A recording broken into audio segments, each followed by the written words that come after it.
Why? What is this? Who did this? Why did they do it? Who greenlit this? Why? What kind of monster would do this? Who thought this was a good idea? Why? Why?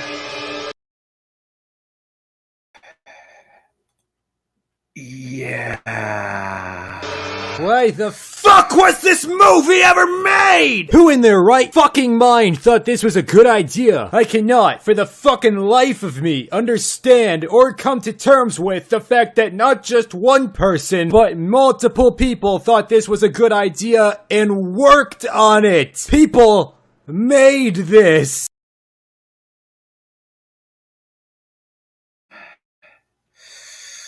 Yeah, this, yeah, I didn't want to do an episode on this, but, the people have spoken. You know, it's kind of been covered to death, but maybe we'll provide some measure of, comedy to this trash fire. Anyway, let me, bring on my guest. Please welcome.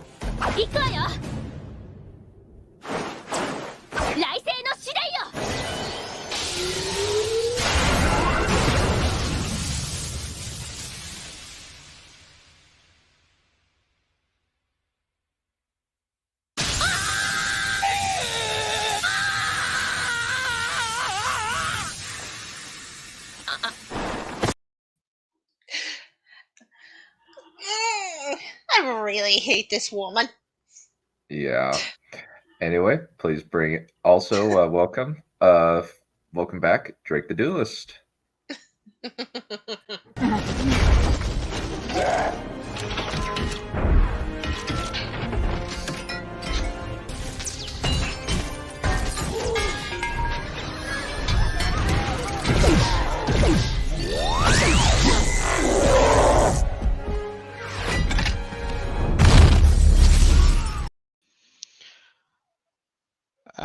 Here for some reason. I forget why. Yeah. And welcome to our wolf, the other wolf, the wise wolf. Please welcome him. This cannot be.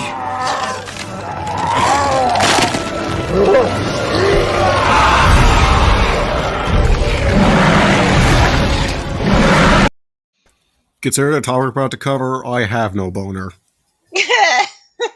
Yeah. Mm-hmm. Give the dog a bone. Okay, so as you all can see, I've got my screen shared and we are ready to go. Could you zoom in? I chose the perfect bit? profile picture for this because currently my house is, and I'm currently waiting for the new furnace. Could you zoom in a little bit? Just yeah, press Control sure. Plus. Just press Control Plus a couple times. Okay, everyone. So this is There we go. So if it's blindingly obvious why it's bad, we will move on because we can't like go on tangents about every single dumb thing in this list since there's like what 100. There's 101. 101. But So- Okay, so 101. I guess Okay. how it should go is a person starting from top to bottom will read one, and then we keep going. yeah. Oh yeah, Matthew. Oh, hey, Matthew. Yeah. Hey. Well, at maybe at some point, I'd actually like to want to do a Confused Matthew review sometime. Done. I don't know what to tell you. It's I'm worse. interested to actually- Kirk Cameron or Confused Matthew, because both are bad. But I would say Kirk Cameron's worse. Oh come on, Kirk. Well, Confused Matthew is not as bad as Kirk Cameron. No, Doubt. Fish is worse. Well, yeah, we'll never cover Fish. You wouldn't know. Number one, Neph wouldn't be here, so you got me neither. So fuck you. Well, Confused Matthew, like I don't know what we would do. I watched his At World's End video, and even though that movie has some problems, he doesn't bring up any of them. Like, he mostly just brings up, man, the pirates are bad. This is a bad movie because the pirates are the bad guys. It's like, that is not the point. The problem with that is that a lot of people are going, oh, it should be realistic. Well, pirates being the bad guys are realistic.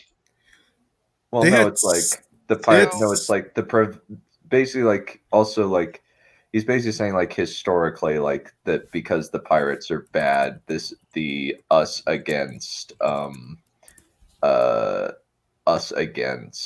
that the pirates should be framed as the bad guys, even though they are the good guys in this scenario. Also, he gets basic history facts wrong. Like, he doesn't know that pirates did, in fact, vote on things. And they were state sanctioned. Yeah.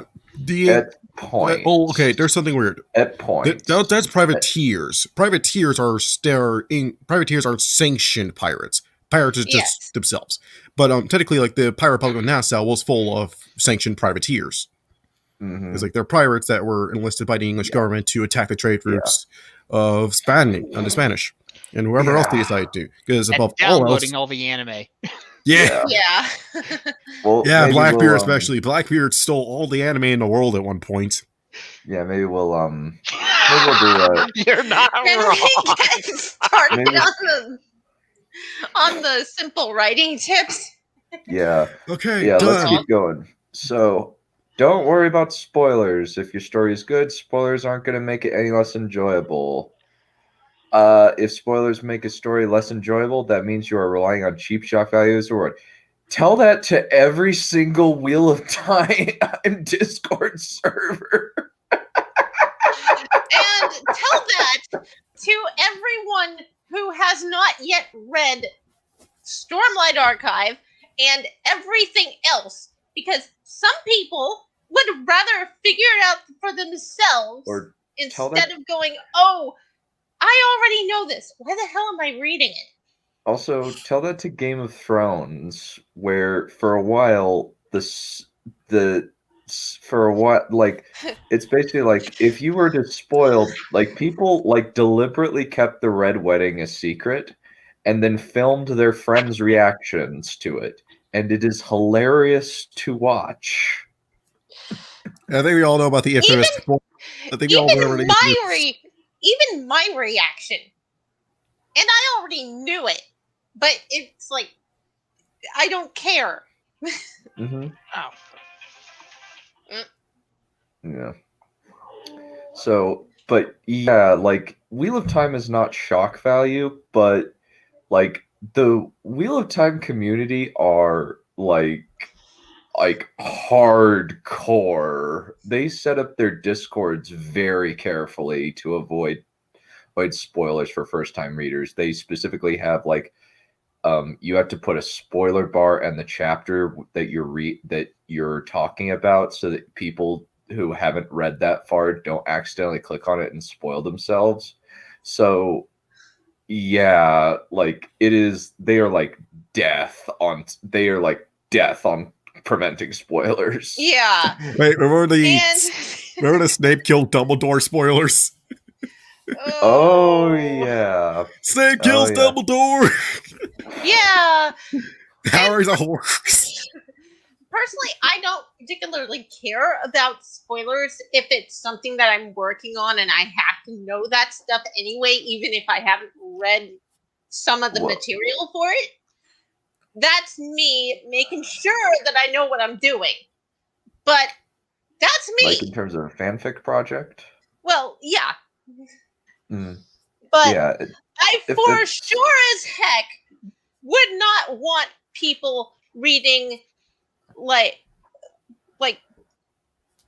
Harry Potter's a dead franchise at this point. There's yeah, and for say like Space Duck, one more, just one more.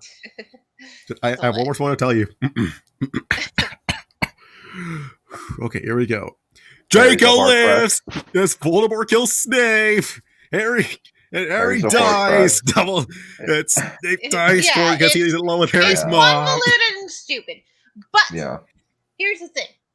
If, say, I was on book 3 of Conflict of the Ether, which is something that I'm writing, and I had a bunch of people who were reading the first book, I would not ever spoil the ending for them.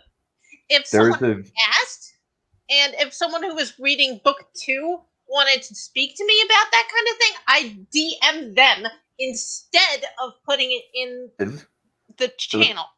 Or even like you would basically or you could give them the read and find out card that Brandon Sanderson passes out when somebody asks a pertinent question. About spoilers, But they had experience sandal-aged themselves. Yeah. My general rule with that is that in my snippet thread where I put stuff that does not have enough to get its own story thread in places like space battles and sufficient velocity and questionable questing, is that the spoilers can go in my snippet thread because that's me plotting things out and getting feedback on stuff that people think will or will not work. But that stuff does not belong in the specific story threads. And that's people who you specifically picked, not general audiences. Yeah, exactly. So this I think that we can say this is bunkum. Let's move on. Yeah.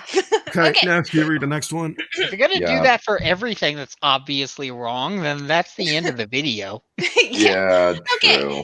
So the middle point of the story is the best time to get the main couple together. Are you working on a 5-season show? Put your main couple together halfway through season 3. The final is the worst time because we don't get any time to enjoy the payoff. Depends on the thing. Yeah, it really, really depends. Not every story, you know where it's going to end. Only if you plan excruciatingly in detail. And Lily apparently hates planning in detail. Oh, that's another one of these. But we'll get to that. Yeah, we'll get to that. Drake, you're next. Oh, we're reading these in sequence? Yeah. Yeah. Okay, friends to lovers beats enemies to lovers every time. 80% of the time, it works every time. It really depends. This is, I think, the fact that she puts every time, it's just only a Sith deals in absolutes. Yes, I will do what I must. Of Sith, oddly specific criticism counter. I would dispute that because that's not quite right. A specific example of not friends to lovers would be the hero and the princess from Breath of the Wild, because the princess really, really does not like him at the very beginning of the story. She does not. She hates him because she thinks he's succeeded where she has failed. That is true. Yeah, is the whole point. It's she forgets. Yeah, it does. Sometimes it's better to do it at the end because then you get all that build up to it. Yeah. Sometimes you don't need to see what happens after the formulated relationship because most of the time you see the habits afterward is, oh, drama this, drama that, drama this. They're on the rocks. They're no longer together. No. Thanks for ruining the relationship. Yeah, thanks for ruining it. I would love to see her rant about She-Ra because apparently I think she would gush This about that. is the rant about She-Ra. Have you not read this yet? Okay, really? Next up. Oh, man. Victims of abuse moving away from the negative impacts of their abuse, i.e. Zuko, and becoming healthier are not quote-unquote redemption arcs. That is a huge oversimplification of Zuko's arc. Zuko's arc is a redemption arc because he is at the beginning an antagonist and he's not. Duh. Yeah. Let me. I And actually have also, something for that. Let me pull it up real yeah. quick. It's. What? Huh? Yeah. Oh, hey, Zim. Oh. No, she. Yeah. Done? Done? Are you okay? Oh, no. Okay, He's everyone. muted himself. Oh, great. I think like just sometimes it does that. It's weird. Yeah. I was about to say, if you died and we're going on without you. No, like I think like when I played the thing, for some reason the thing kind of forgot to unmute me. It kind of forgot. Yeah. Yeah, okay, so let's try out the sequence then. Oh, So- no, done to you. Who So- drank is it enough to Okay. me? So, Yes, alright, done. You next.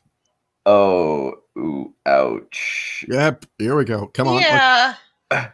Wait. Basically. Yeah, Alright, that let's was- go. Come on. Done. Yeah, the Yeah. funny thing is that Zuko's biggest dick moves are after the series starts, not before. Yeah. Yeah. Heroes refusing to kill villains who are shown to actively murder people isn't noble, it's enabling.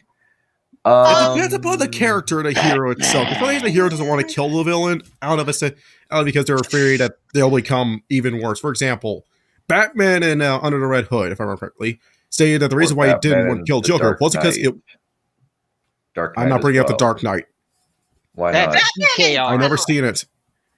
I never seen Dark Red Hood here. better. I think. Dark Knight's better. I don't particularly care which one is better. I'm just referencing. Quit arguing and just get to the point, please. Okay, yeah. Yeah. Can I please get to the point? Thank you. Okay. Yeah, go for it. The reason why he doesn't kill isn't because it's too hard. It's really easy. But the question is, how is he going to stop afterwards? What's stopping him from continuing? Some heroes don't want to kill out of the philosophy that if they kill this one person, what's going to stop them from killing the rest? Also, Superman is a good example of this. Oh, It really? is a show of restraint. Oh, good God, no. Yeah, I remember that. Yeah, 5 really Tyrion depends on the character. Tyrion Lannister is a good example of this because Tyrion Lannister endures like a lot of mental abuse and slowly turns into a villain because he kind of loses his morality after he kills his dad on the toilet. What a way to go. The can kicked him. Yeah. All right. Neph. 2 women kissing in the last episode of a show after 4 to 5 seasons of trying to murder each other isn't revolutionary. It's fetishized abuse and violence. That would be She-Ra. Wow. It could also be Korra, which Lily also hates. Yeah. Drake. Twitter is not an appropriate place to reveal story details. The appropriate place is in the work itself. Hey, actually, legitimate point. That is. Yes, a legitimate point, but what about the first point? Don't worry about spoilers. All right, next Yeah. If character's body counts over 10,000 innocent lives, then that character is no longer redeemable. Darth Vader. There's a trope for that. Redemption equals death. Also, a million is a statistic. Which I would say, which I kind of like character-wise, I don't think it's lazy to do redemption equals death, but sometimes it's lazy in a writing sense because it's as. Oh, I think it's Skywalker. Someone needs to talk with you right quick. Yeah. Yeah, I think like sometimes it's just like there are more creative ways of doing it. Doing redemption than just redemption equals death. Redemption equals death is kind of the lowest effort of them. Since like, yeah. I can't. I need that alcohol in case I get too cold. Yeah. Funny. It's just like putting a specific like number of like innocence is just like really. Yeah, like did Vegeta destroy an entire planet? He genocided a whole race. Yeah. Well, I'd say also they might have a point, But it's also that if Tywin yeah. Like I don't know, like, and sometimes like it's actually more interesting when a character doesn't redeem themselves and actually is just still a villain and wins. That's the point of Prince of Winter, where he is a war criminal. He has killed thousands of people in order to solidify his claim on the throne. But yeah, but he has some principles that he will not cross, but he still views human life as something he can easily hit, or at least his enemies' lives as things he can toss away without remorse. Hey, I'm only a statistic. What can we say? yeah, Tip 8. Tip 8 does not apply to characters for whom making them the villain was an stupid, idiotic idea. At this point, it's just character derailment. I don't fully understand this. It's very poorly worded. Let's see. So basically, like with Sylvanas Windrunner, so is that saying that, like, if it offends Lily's stupid, idiotic sensibilities, then it's okay to break the above rule. Oh, okay. Yeah. So basically, what she's saying, like, it doesn't apply with to people. It doesn't apply if it's doing what I want. This is literally a double standard. Like, or if it's like if you made the villain, she's saying, like, it was a dumb idea to make this person a villain. This does not apply to that. Huh. Yeah. But then what constitutes as a dumb idea? That is the $1 million question. I think, yeah, or at least what constitutes like making her a villain a dumb idea, since I know only the vaguest details about Sylvanas Windrunner, and the main things I know about her is reading the Wikia for what is it? Battle for Azeroth. So maybe. Okay. Everything in a story is there because the creator wished it to be there. Trying to explain away bigoted story decisions using world building is fallacy because you put it there to begin with. So, okay. Here's the thing. That kind of depends, since a lot of people say that George R. R. Martin is bigoted because he made a realistic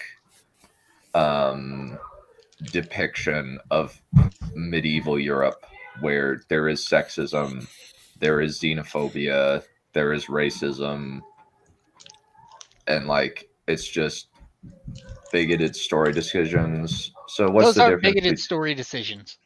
Yeah, it's just like what is it, like Jar Jar Binks or the twins from Transformers 2 kind of bigoted story decisions?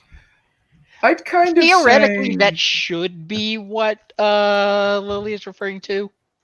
Yeah, I would say so. But the point, if you are trying to be if you're trying to write a historically accurate book, then I'm sorry, that stuff is going to be in there. It doesn't matter if it's bigoted or not. It's a fact of the time period. I think the one thing about it is kind of portraying characters in a bigoted stereotype light, as opposed to having bigotry in it, because they love depictions of bigotry in their movies. Though for whatever reason, since a lot of people cream their jeans over Black Panther, even though Black Panther is average at best, and is literally about bigotry. Yeah. Next. Yeah. Oh, I get all the shitty ones. Don't pair adults with minors. That's pedophilia. Depends upon the time period. Remember this. because Lilly has very retrograde notions of what constitutes a minor. Number 12. Say one of the characters in a relationship is 17 and the other person is 20. Does that count as pedophilia? No.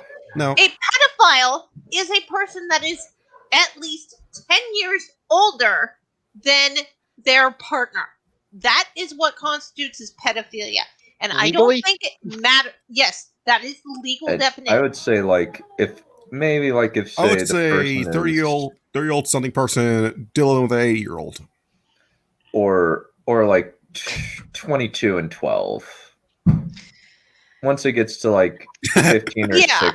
Only Once it that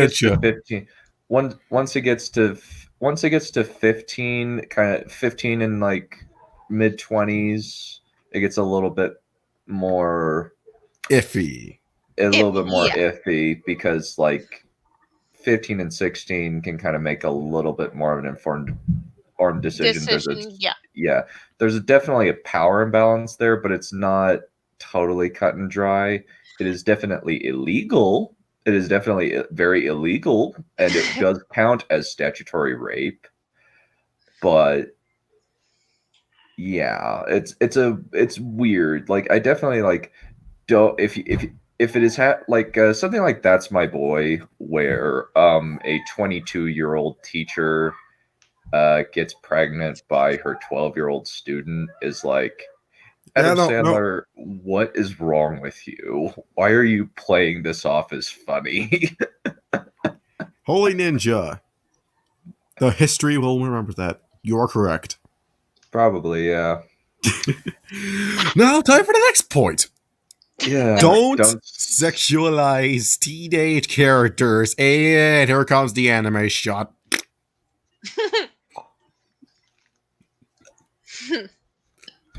And then don't make weird anime excuses for sexualizing teenage characters. Actually, 1,000 Fusion Age of Consent in X country is.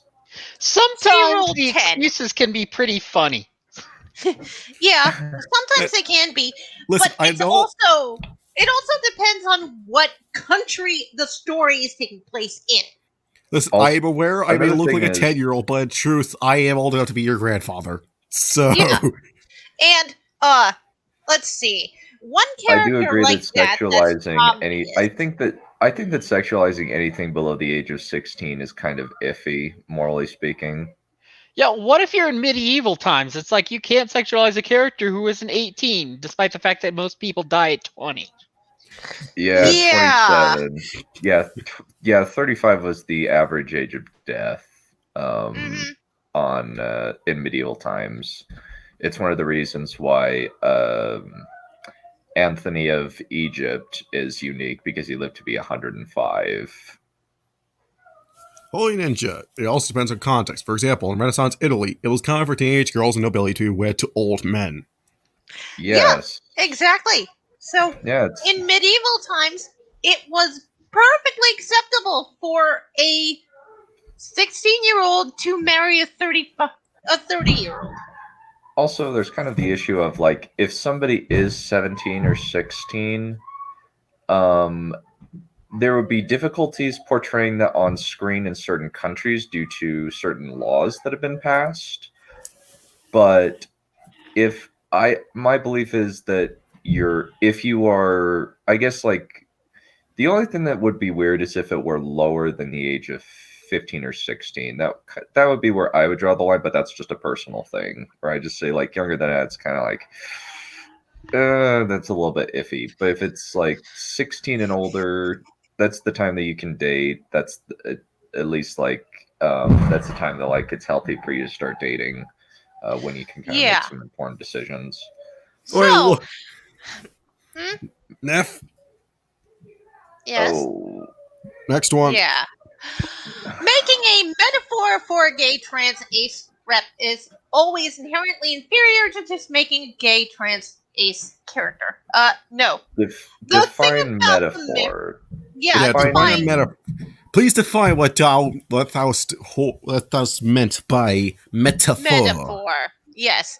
Because, Lily, I don't think you knew this, but people could not portray people like this on screen or in books for a long, long time, so they had to do things.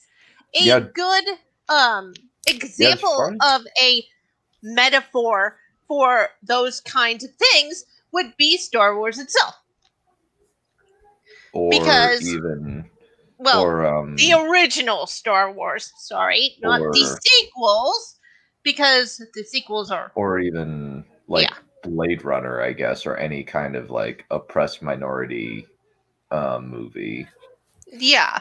It's in a cyberpunk setting, everybody's a minority compared to the 1%. Yeah, like what is it? Like Altered Carbon. Altered Carbon, like basically we have defeated death, like in that particular timeline. Like we are so, like we have basically made it so that we can make bodies and put our stacks, or these little computer chip things called our stacks, in those sleeves and live forever, pretty much. We can even clone our own bodies and put ourselves in it. It's really, really fascinating, but it does make Game of Thrones look PG-13. Okay, Drake, you're next. What am I on? 15. If there are humans in your story, restricting gay, trans, ace, rep to the non-human characters makes you a huge turd. Okay, we begin the huge turd counter. Yep. 1. If the only gay man you're... Spoiler, 14. If the only gay man in your work is a foppish diva, you're a huge turd. 2. There are gay men who do act like this. Yeah, stereotypes exist for a reason. Yeah, there's a very good reason why a lot of people go, oh, that guy's definitely gay if he acts a certain way. There are people who don't, and there are people who are not gay that still act like that. But yeah, that's a stereotype for a very good reason. There are good reasons why there's kind of the assumption that at least there's like kind of the more, sometimes it's like too like kind of like I think an example like where they're kind of high pitched voice and kind of more effeminate looking kind of paired together, but sometimes they'll be masculine, more kind of effeminate and masculine. Kind of there's a lot of variation to how that is. And so sometimes, and also like she misspelled the word foppish. It's supposed to be FOP. Yeah. So not a real word anyway, so I don't care. Yeah. Malachi, you're next. There are spelling and grammar errors in this thing. Yeah. Okay, so next one. Malachi. If the lesbian in your work is an abusive rageaholic with vague angst issues and a codependent relationship to a protagonist, you're a huge turd.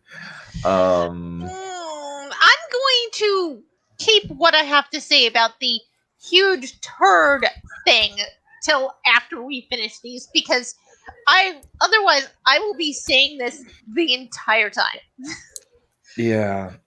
Well, it's just like, this is just kind of like what it's kind of like yeah. How about we save a complaints for the huge turd segment till after we finish the huge turd segment? Yes. Well, it's just in one, like, abusive rageaholic. Well, that kind of seems like it's limiting just because reasons. Yeah. And okay, 18. If your only non-binary character is a non-human shapeshifter, you're a turd. So what does that mean if they're a human shapeshifter?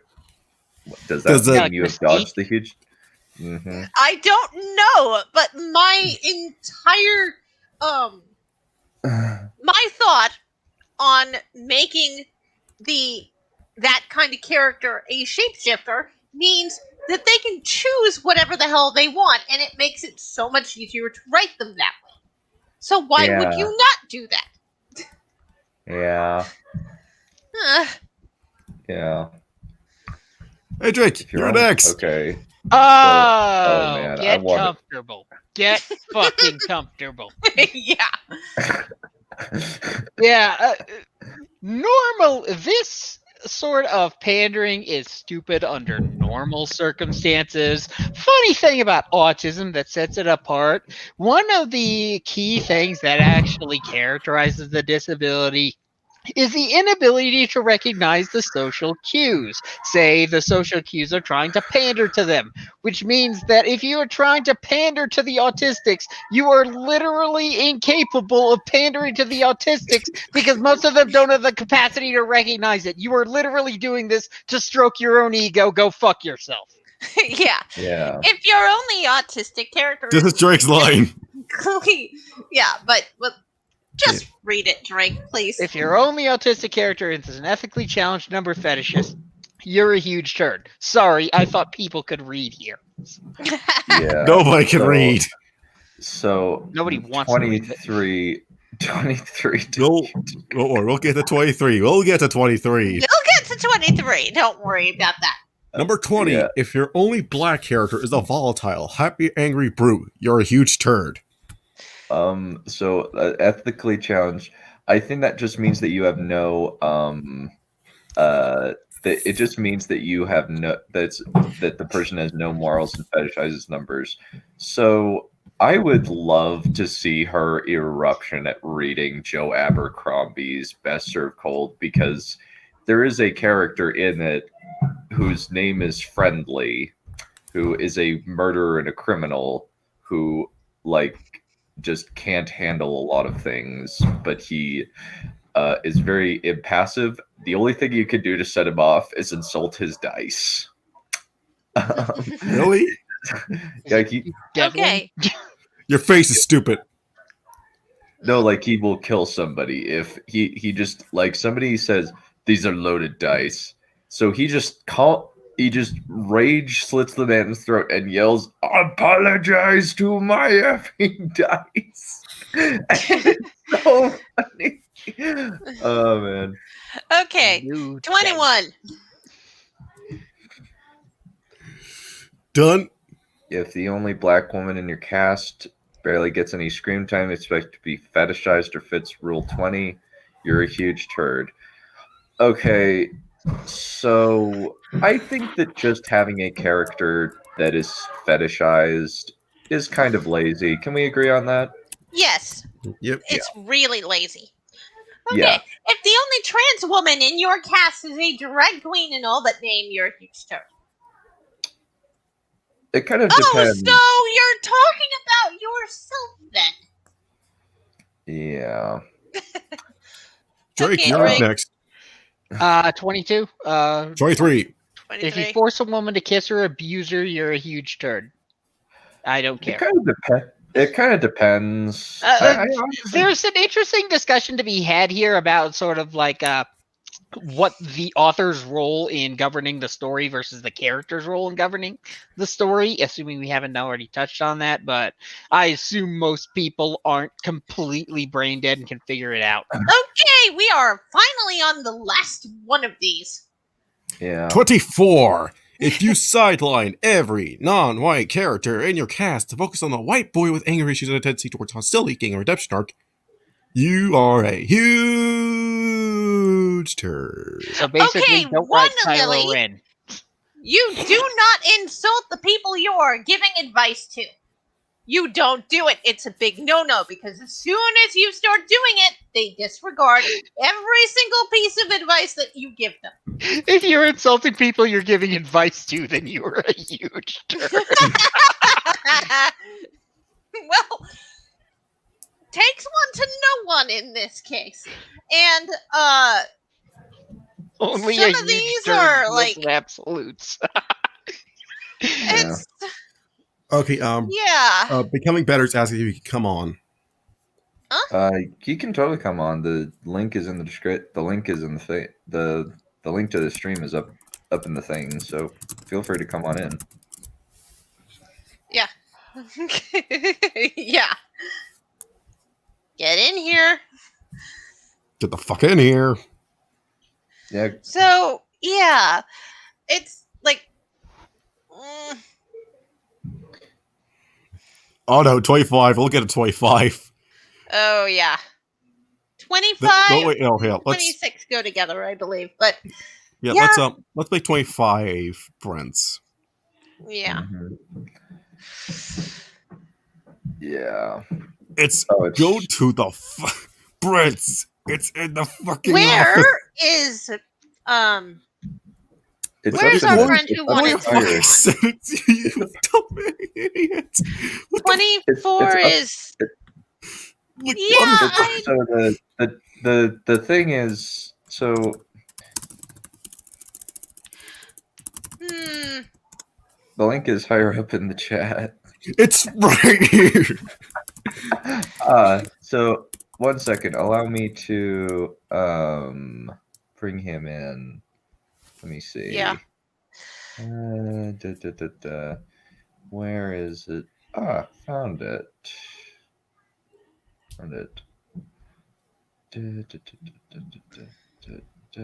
Ah, here we go.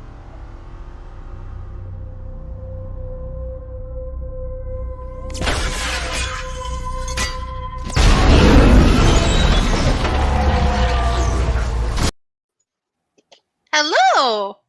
Howdy, people. I was questioning your capabilities all the pollen for a moment. Okay.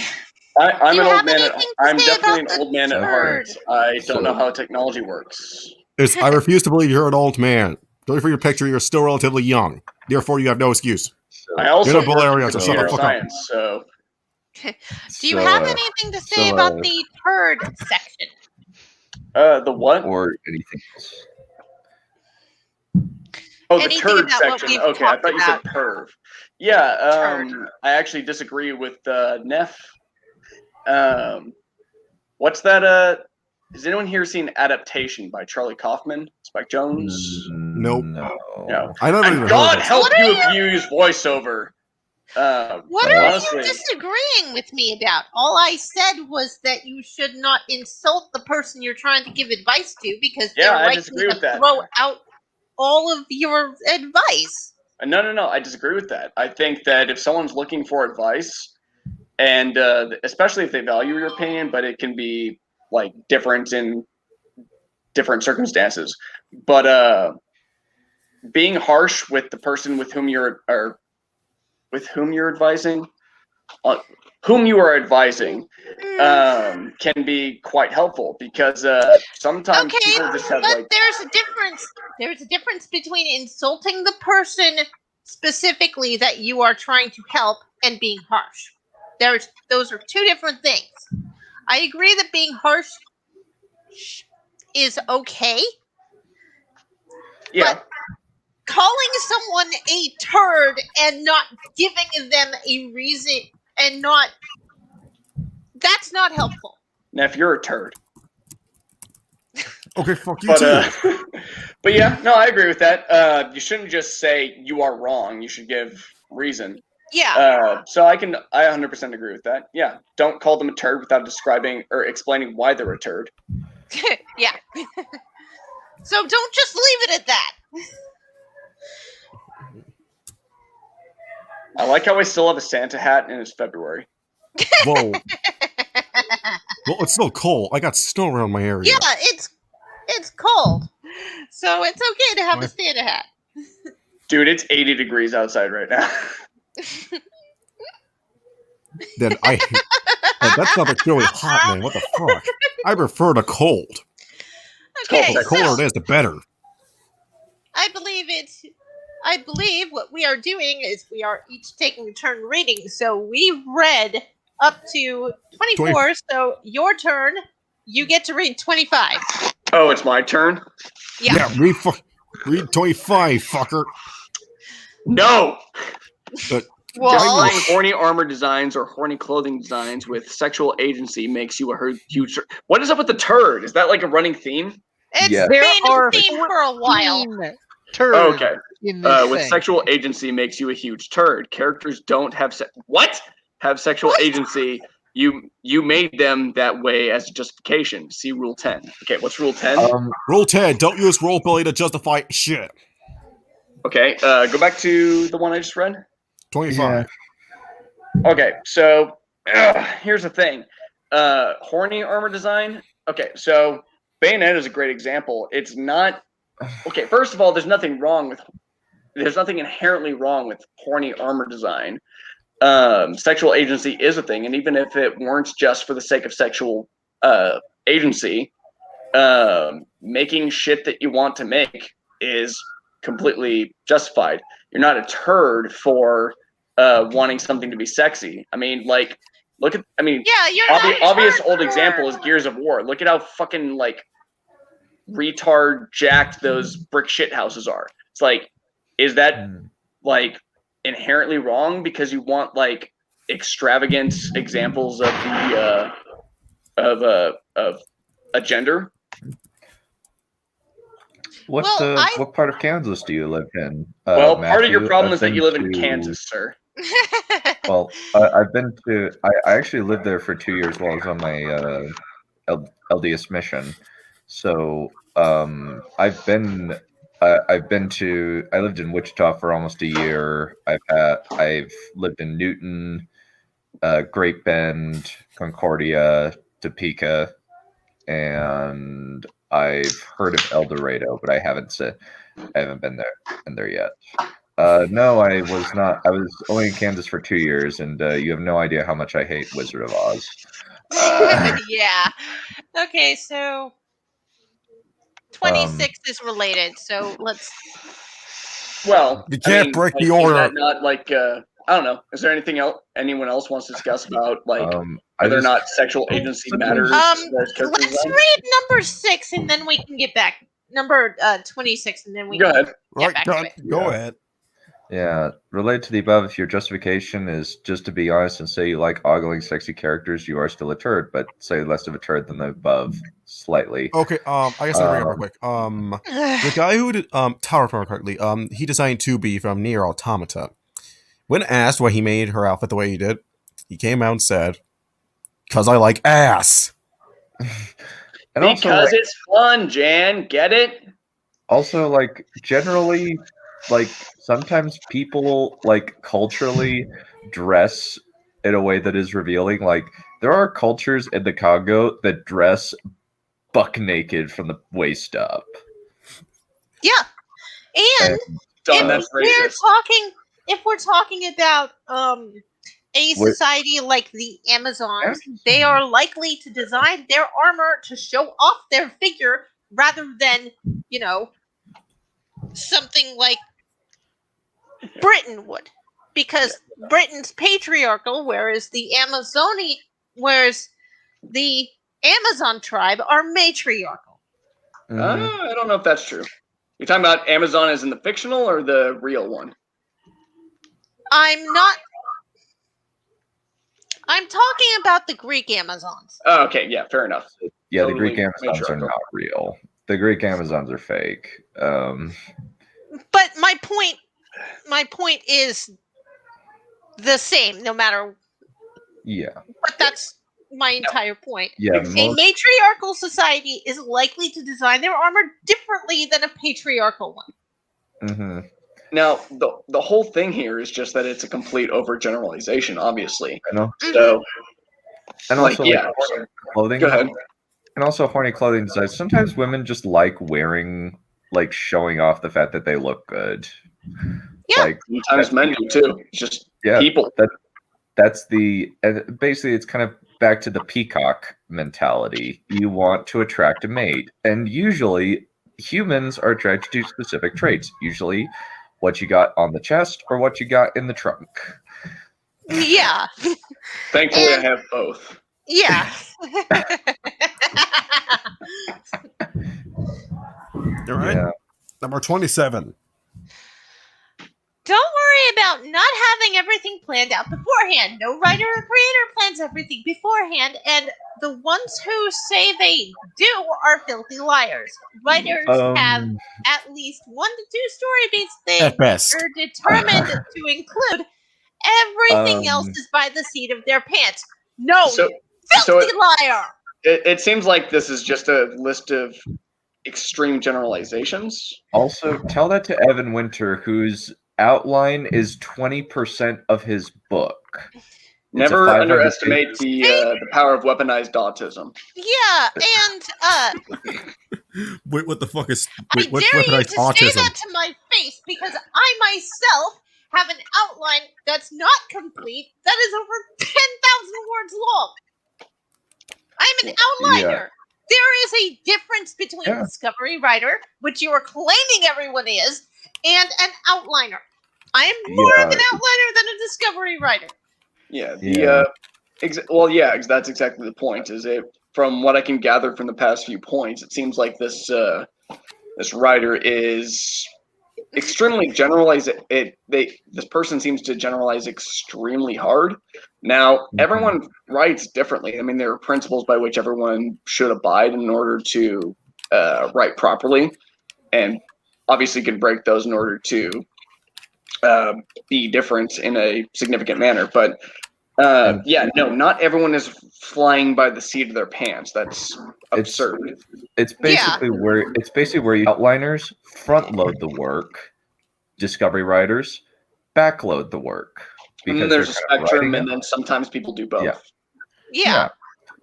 So basically what we're saying is, but you're fucking wrong. You're so fucking wrong. You're wrong. You're lying.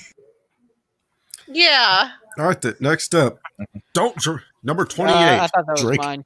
Yep. Don't try and do what Avatar did, quote unquote. You can't. Even the people who made Avatar can't make another show do what Avatar did.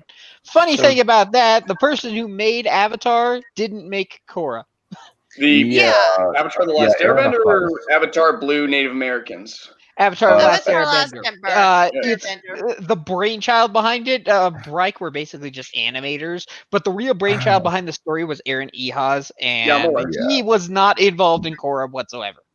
No, he wasn't. So clearly, it's like when it comes down to it, Aaron Ehasz was good when it came to Avatar, but I can't say the same for Dragon Prince.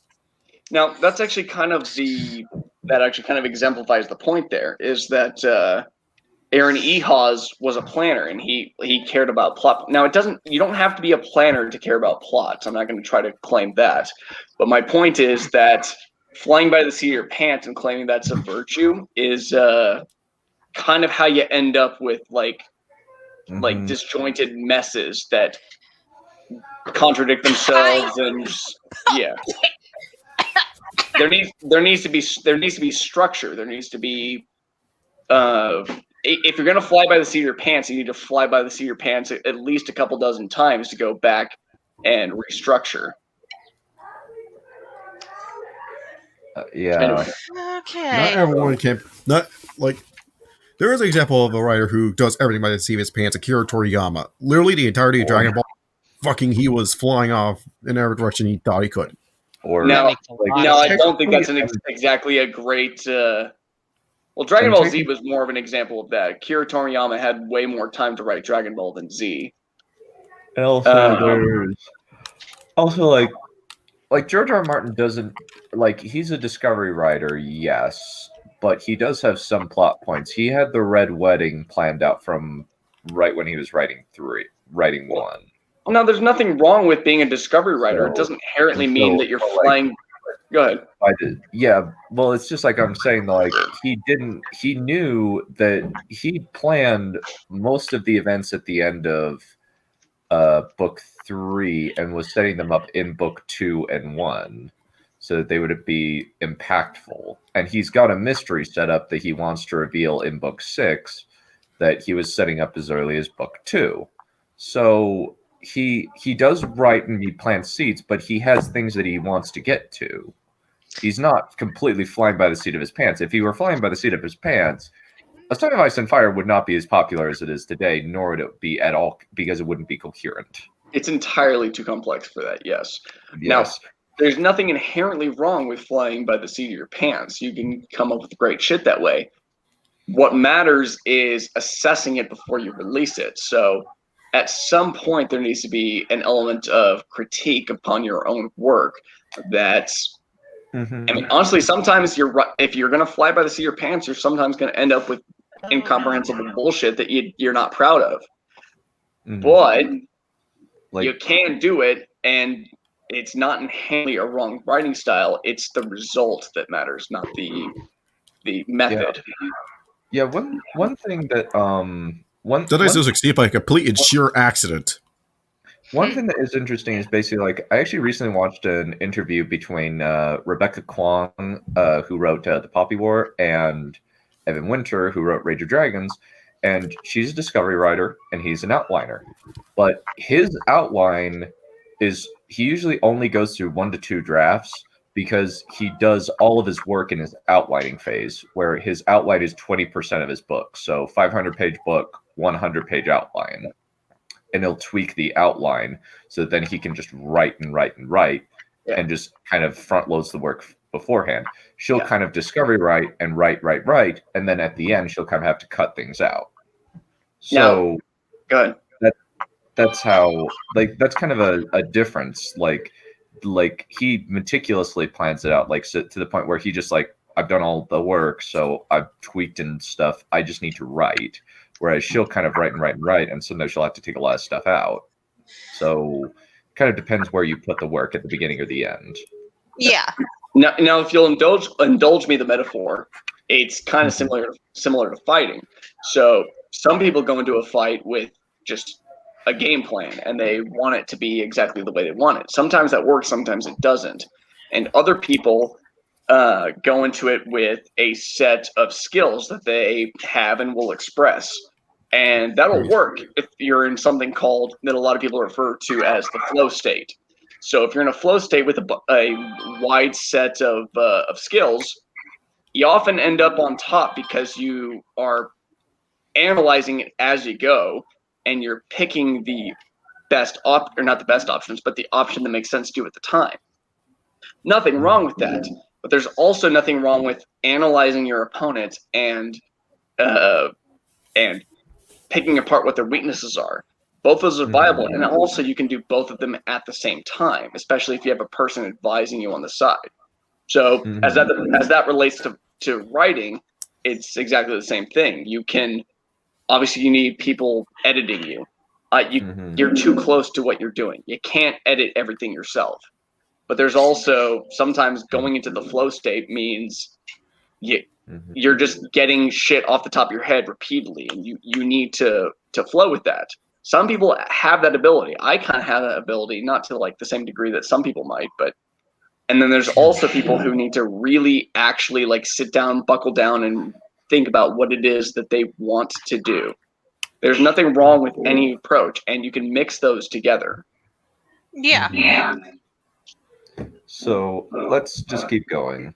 Low stakes interpersonal conflict will always be more satisfying in the long run than high stakes. That's mine, Reed. Sorry, we've been done, you piece of shit. Yeah, what the fuck, man? I don't care. Go ahead and read it. Low stakes interpersonal conflict will always be more satisfying along. Okay, fuck it. Friends is more popular than your favorite anime for a reason. Screw you. Yeah, I'm sorry, Lily. Screw you. I would much rather watch Yu-Gi-Oh than Friends. I've watched honestly, 30 is not a bad piece of advice. I kind of like that. It's about not mixing, not too much mixing tones. Essentially, it's a really stupid way of phrasing it, but it's basically saying like don't have stick to super the tone contrasting you want. tones. If you're writing something that's super serious, don't inject it with humor. Hint, hint, hint. No. You can. Well, I mean, there's shit that does that all the time. You can't. If what you're doing is really, really serious, and I mean, look at Game of Thrones, for example. Game of Thrones, when it was good, I mean, there was levity. No, let's look at something else that actually gets this wrong. Let's look at The Last Jedi. That's where 30 applies. Mm-hmm.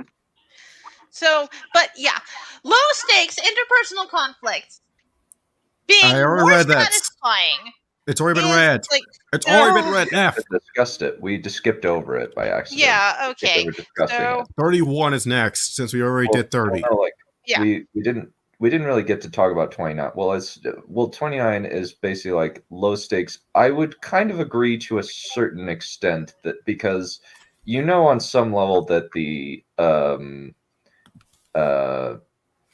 Oh, nice background, dude. you'd have to at some point that's actually like Neph's background, not mine. Yeah.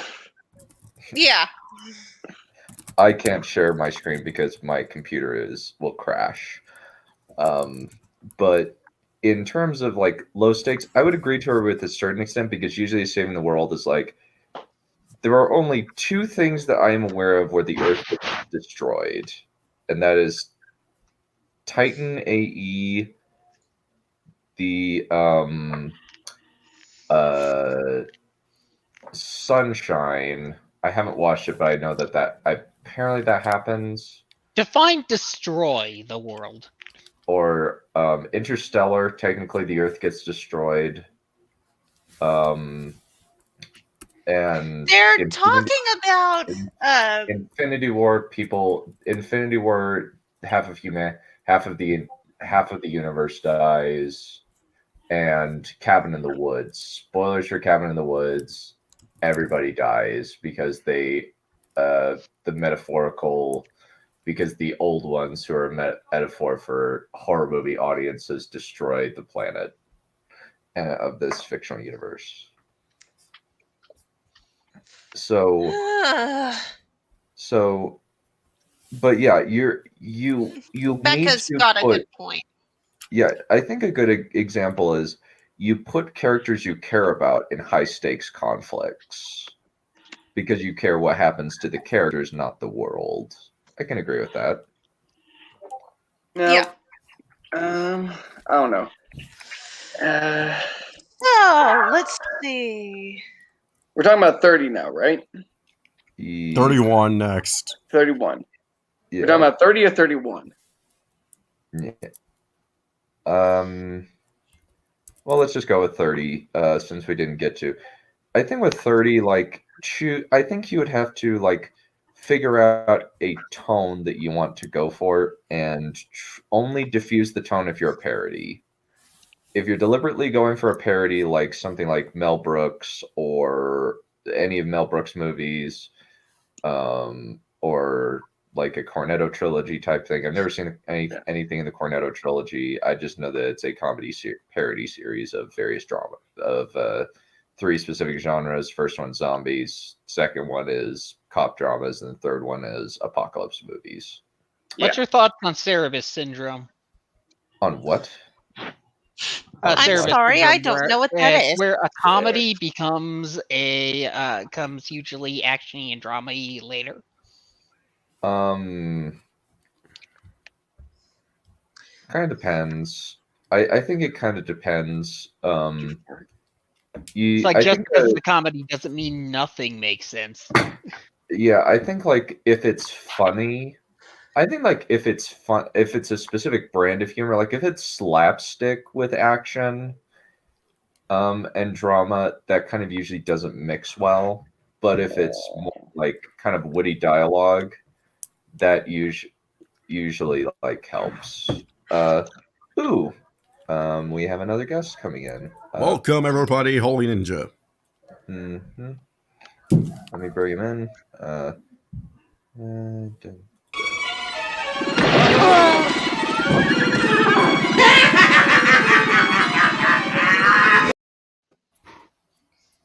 Really, Don? You couldn't even do that right. Go. You're a failure. You're a failure to the highest degree. I don't think Stop. Okay. World building is late salt. A pinch can make it better. 10 cups of it will not. This woman is not going to like Stormlight Archive then. It's literally just all over generalizations. Okay, so I'm here. So hello. Hi. I actually sort of agree. There are some points I agree with, and actually this is one of them. But I wouldn't say it's like salt. It's more like a taste buds type thing where you can People like like a basic world building. a flavor like if you can abuse the world building a lot and if the world buildings overtakes the story, then it might as well just become a encyclopedia of the world that a person made. How about this? If the world building is stupid, then it's like the equivalent of expecting spaghetti bolognese and you got meatloaf. How about this? It's like Indian. It's like Indian food. Oh, Not salt. It's not one-dimensional. It's like curry. Indian food. It's an curry, yes. Or korma is my go-to, but it's like Indian food. There's a very complex blend that makes it fucking amazing. And if you go too hard in one direction or not enough in one direction, it can be fucking annoying. Now, that I guess you can just view it as seasoning. So salt, yes. If all you have is salt, yeah, you can overdo it or underdo it. But the more complex a flavor combination you have, the easier it is. So if we're going to say that you can overdo it, you can also underdo it, and you can over and underdo it in different places. You can fuck it up in many different ways. It revolves in understanding your audience and what they expect. So, I mean, if they're expecting whatever, I'm not going to go into that. Basically, just know it's more complex than that, which is basically every thing on this entire list, it seems. But it's more complex than that. It's more about understanding what it is that you're working with and complementing with everything. So you can add a shitload of lemon to something, and then if you cut it with something that like complements it, it's completely fine. So it's not about what's in it. It's about how it's presented, what it works with. It's Gesamtkunstwerk, everything working together. No, it's not salt. Is my little bitchy point. But you're just sounding kind of salty, man. I don't know. Well, that's not inaccurate. Yeah. Okay, number 32. I think or are we not finished? Characters should come before everything else. No. No. It depends on what type of story. The original, I'll use the original Gundam series. A lot of the original Gundam is more plot based than character based. Characters like second. That's okay. Go ahead. Wait, what do you mean? Plot comes from characters. Well, the thing is that it's not that the way the show is driven. It's not so much like characters making decisions. It's more characters making tactical decisions in a given situation. So essentially, the plot, when you have characters that are more militaristic in terms of how they work at, you have to put them into plot situations rather than character motivations driving the plot. There's no such thing as a plot that progresses without character motivations, because plot is literally derived from character motivations. Everything in a narrative. I would disagree with that, because hear me out here. So everything in a plot is derived from character motivations, because without characters, nothing happens. Because the only reason a plot is progressed forward, plot being the logical progression of a series of events, which is a story. Without the characters believing or behaving a certain way, which is based upon their motivations, nothing would occur. So therefore, the plot is essentially character motivation. But the thing is that I'm talking about aspects of a story that are very specific here, and this is like Lilly is just saying that characters overrule plot.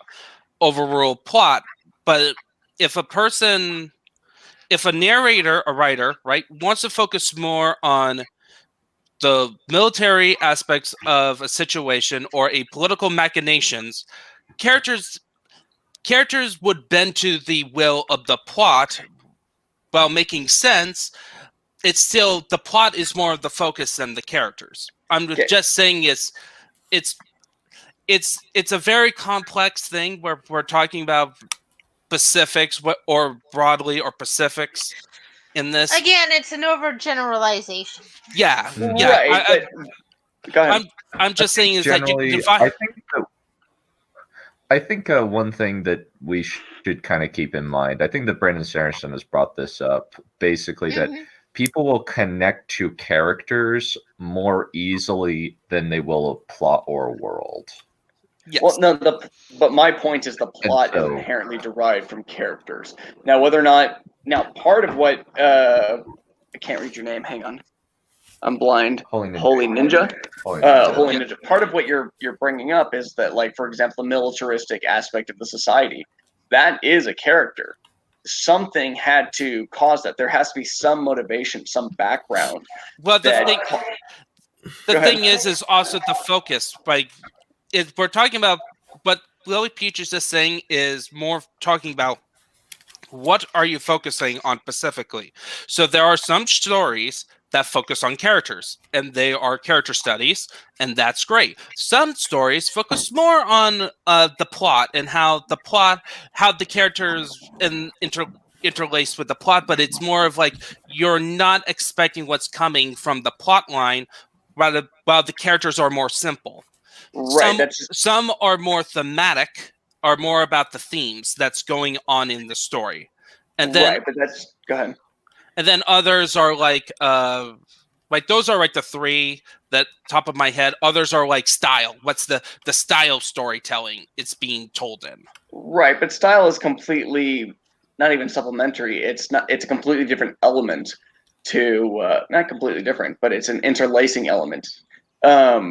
When you're talking about plot focused or whatever, like, or having essentially what you're referring to is a broad breadth of characters that contribute to something. That's not necessarily saying that you're focusing on not focusing on characters. You're focusing on a broader breadth of characters rather than not focusing on characters, because you need something that's driving the plot forward, and the thing that drives the plot forward is character motivations and the characters be acting on those. So whether or not you want to focus on an individual character is different, but what you're focusing on is a wide breadth of characters that from which a less quote unquote character focused focus is derived. Mm-hmm. Okay, can we continue now? Yeah, yeah, we can. I'm sorry about that. Okay, 34. I will read this. No, 33. Sorry, 33. We're on 33. Yep. We can argue about that later. Yeah. Okay, Yeah. Drake. I made a meme specifically for this one. Okay. The protagonist should be a protagonist, whatever the fuck that means. Not just a vessel for the antagonist to hog the story. What? If you're gonna make a villain protagonist, just open with that. No, the protagonist What and the hell antagonist does are. that even mean? The author, I think I know what this means, and if it means what I think it means, and the author doesn't actually have any control over it, is basically don't let your readers like your antagonist. No, well, you should let your not like. That's a thing I've been debating within another channel. But yeah, No, it's not there's about liking an antagonist, and there's approving of your antagonist. Yes, essentially. But regardless, the essential thing is that the protagonist and the antagonist in a traditional story are not necessarily opposites of each other, but they are in direct opposition to each other, or even parallel opposition to each other. It's it doesn't matter if you actually can like the antagonist better. The antagonist doesn't mean that they're the bad guy. It doesn't mean they're the villain. It means that they are in opposition to the protagonist, which is the central character. You can have an antagonist who is the good guy. Yeah. Let's see. A good example of this would be Death Note, where we are following the bad guy around. Fantastic example. Okay, so clear this. I would say that Lilly Orchard in this one doesn't understand what a protagonist is, or what an antagonist. He automatic. It seems to me, like, or is he? I don't know what he's trying to mean here, but I think I don't. I don't want to go over it. I know this guy for a while, and not very. I don't like him at all. He doesn't I give don't a like fuck. them either, but I don't like this person either. But I'd rather not give these idiots ammunition. Yes, Let them they're whine. trans, I could so just let them. Yeah. go with it. What's his name? Okay, whatever. What they're inherently misunderstanding is the difference between a protagonist and a hero, and an antagonist and a villain. Yeah, they Yeah. are conflating one with the other. Yes. And you can have a protagonist that happens to be the villain, and an antagonist that happens to be the hero. Or both can be villains, or both can have villainous elements, or both can have heroic elements. It's not even a spectrum. It's a Read First Law. None of the protagonists are straight up good guys. Yeah. Okay, Also, like the story, the number one story that comes to mind that breaks this rule but does it great is Phantom Blood of JoJo's Bizarre Adventure.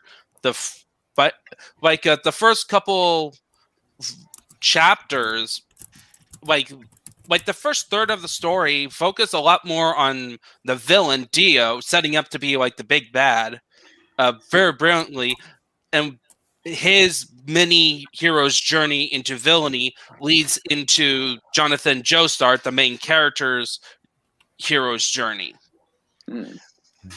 as well. Basically, and then sorry, my brain is just. And Go ahead, even though this story isn't done very well, there's also Anakin's fall in the prequels. It could be done better, yeah, but that's basically turning the protagonist into the antagonist. Yeah, he was. Well, which isn't inherently a bad thing. Yeah, traditionally, exactly. Traditionally, it may be, as long as there's no reason for it to switch. I think that he just makes the jump from zero to sociopath really, really quick and attack the clones. Yeah, that was my point. It's not done very well, but that's basically what Lucas was doing. Yeah, we'll get into the Star Wars debate later. On a different string. Yeah, but let's keep going with this one. So, are we done with 33? Yeah, let's call it good with 33. Yeah. Okay, 34. Perspective shifts are staple of storytelling. Having only one perspective isn't a stylistic choice. It's just crap.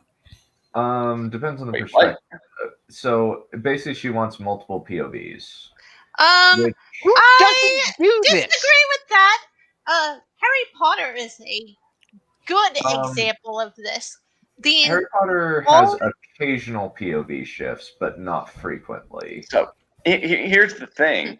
In my opinion, POV shifts actually lead to more tension, because if you're operating from the perspective of one individual, then you know they're going to last till the end. But if you're operating from the perspective of several, especially in video games, but we'll talk about just general narratives, if you're operating from the perspective of several different characters, you don't know whose life is forfeit, because they're all potentially equally valuable to the end goal of the narrative. So it actually is potentially a better storytelling device to have multiple.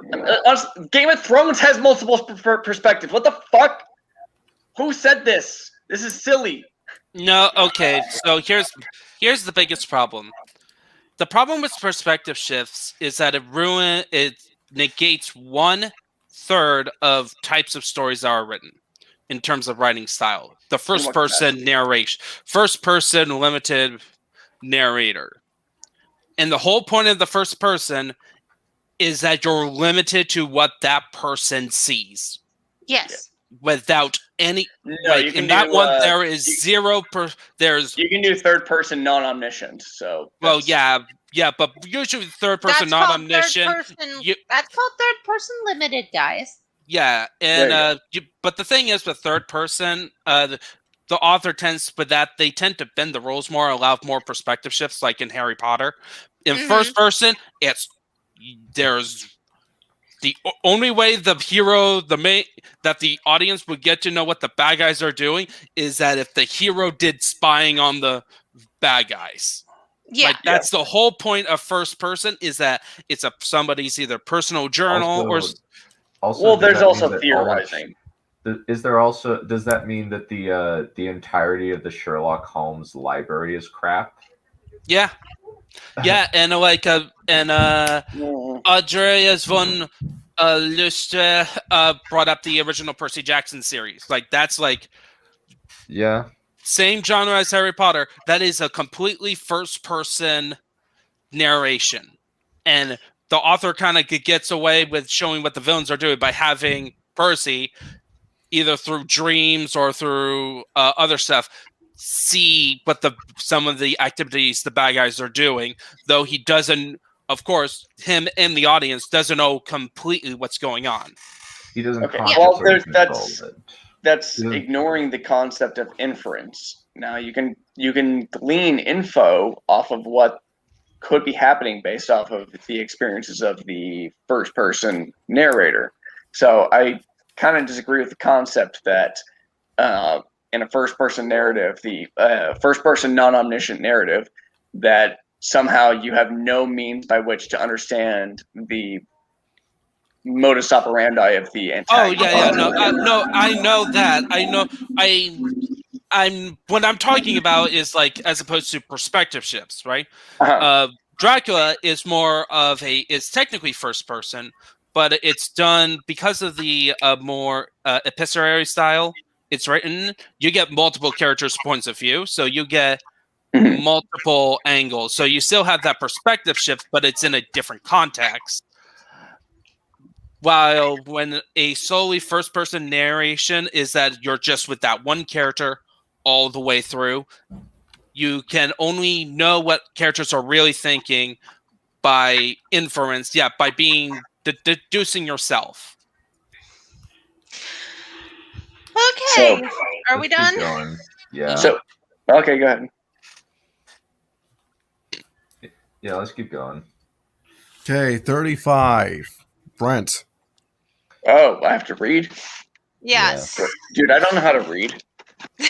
I was elected to lead, not to read. In that case, Brent, get the hell off the stream. We don't allow people who can't read on the stream.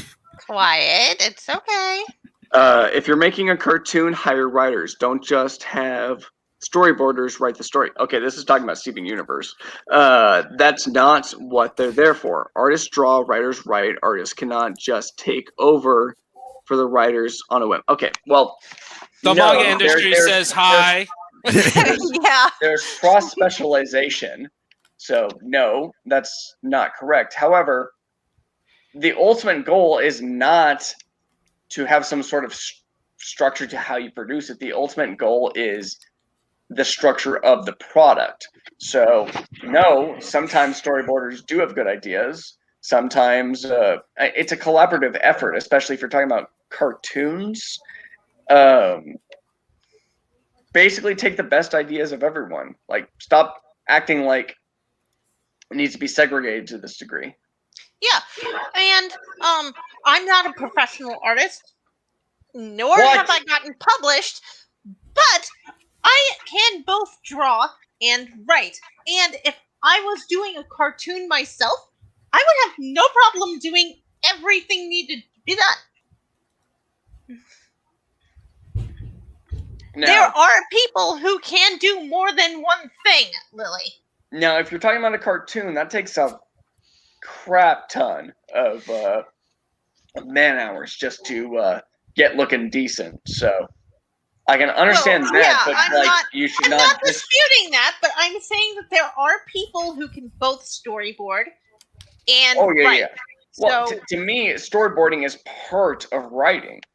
So yeah, if you realize something isn't working, storyboarding is part of how you recognize that something isn't working. hmm Also, I'm very proud of this guy on Discord whose number is 6969. Very proud of you, sir. Good job. All right. Oh. Are we done? Let's keep I think going. I'm next. Yeah. Yep, you're next. Okay. Related to Rule 2, and just a reminder, Rule 2 is about the middle point of a story is the best time to get a main couple together. So remember that. hmm Will they, won't they, isn't a fun story. It's just addiction peddling. We need to stop pretending Ross/Rachel was good storytelling. Learning to appreciate Chandler/Monica and Jolie/Rachel. These are ships from Friends. I Uh, don't even know. It's who an you element are. of storytelling. Like Um, everything can work. Yeah, but I will just say, will they, won't they, as a trope, has been way Underdone. overdone for the longest Mm. time. It like I'm not saying that it's a good narrative device. I'm saying it's a narrative device. Basing your shit upon that, yes, it's probably going to end up kind of meh, but it's an element that can be used properly. And what the hell is addiction peddling?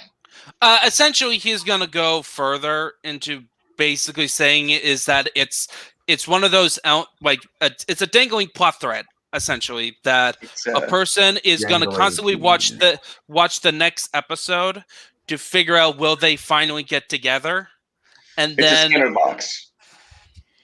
There is such a No, thing well, as he had something more to say. Yeah. I'm just summarizing what it is. It's much like a cliffhanger, but it's like an eternal cliffhanger if the show gets canceled, and then there's finally a resolution. Usually, but sometimes, as we all know, the writers can't just simply have characters remain a couple. So when they bring back the show, or even within the same series, they break them up again to repeat the process over and over. Because Indeed. writing relationships that work is hard, and one of the only things that I've seen actually do this is Sword Art Online. Now, anime sucks. I know that. But the two main characters get together before the end of the first arc, and they stay together. And that's something that people don't see very often. So basically what's these it's just couples and friends. It doesn't really matter. Nihilum, I have you know really Monica, never heard but of not by that Friends? spelling. Yeah. But essentially, like, will they, won't they are very, very good at keeping people hooked in. But the problem is, will they, won't they quickly become contrived and lazy if you don't do them Correct. correctly. So it's just another trope that can be misused. Well, Yeah. yeah, of course. I'm not saying that I'm not saying that it's like should be gone, defaced from the earth. Like, no, if it fits your story, fine. for But it. it's just Like, have a again, planned Writer resolution.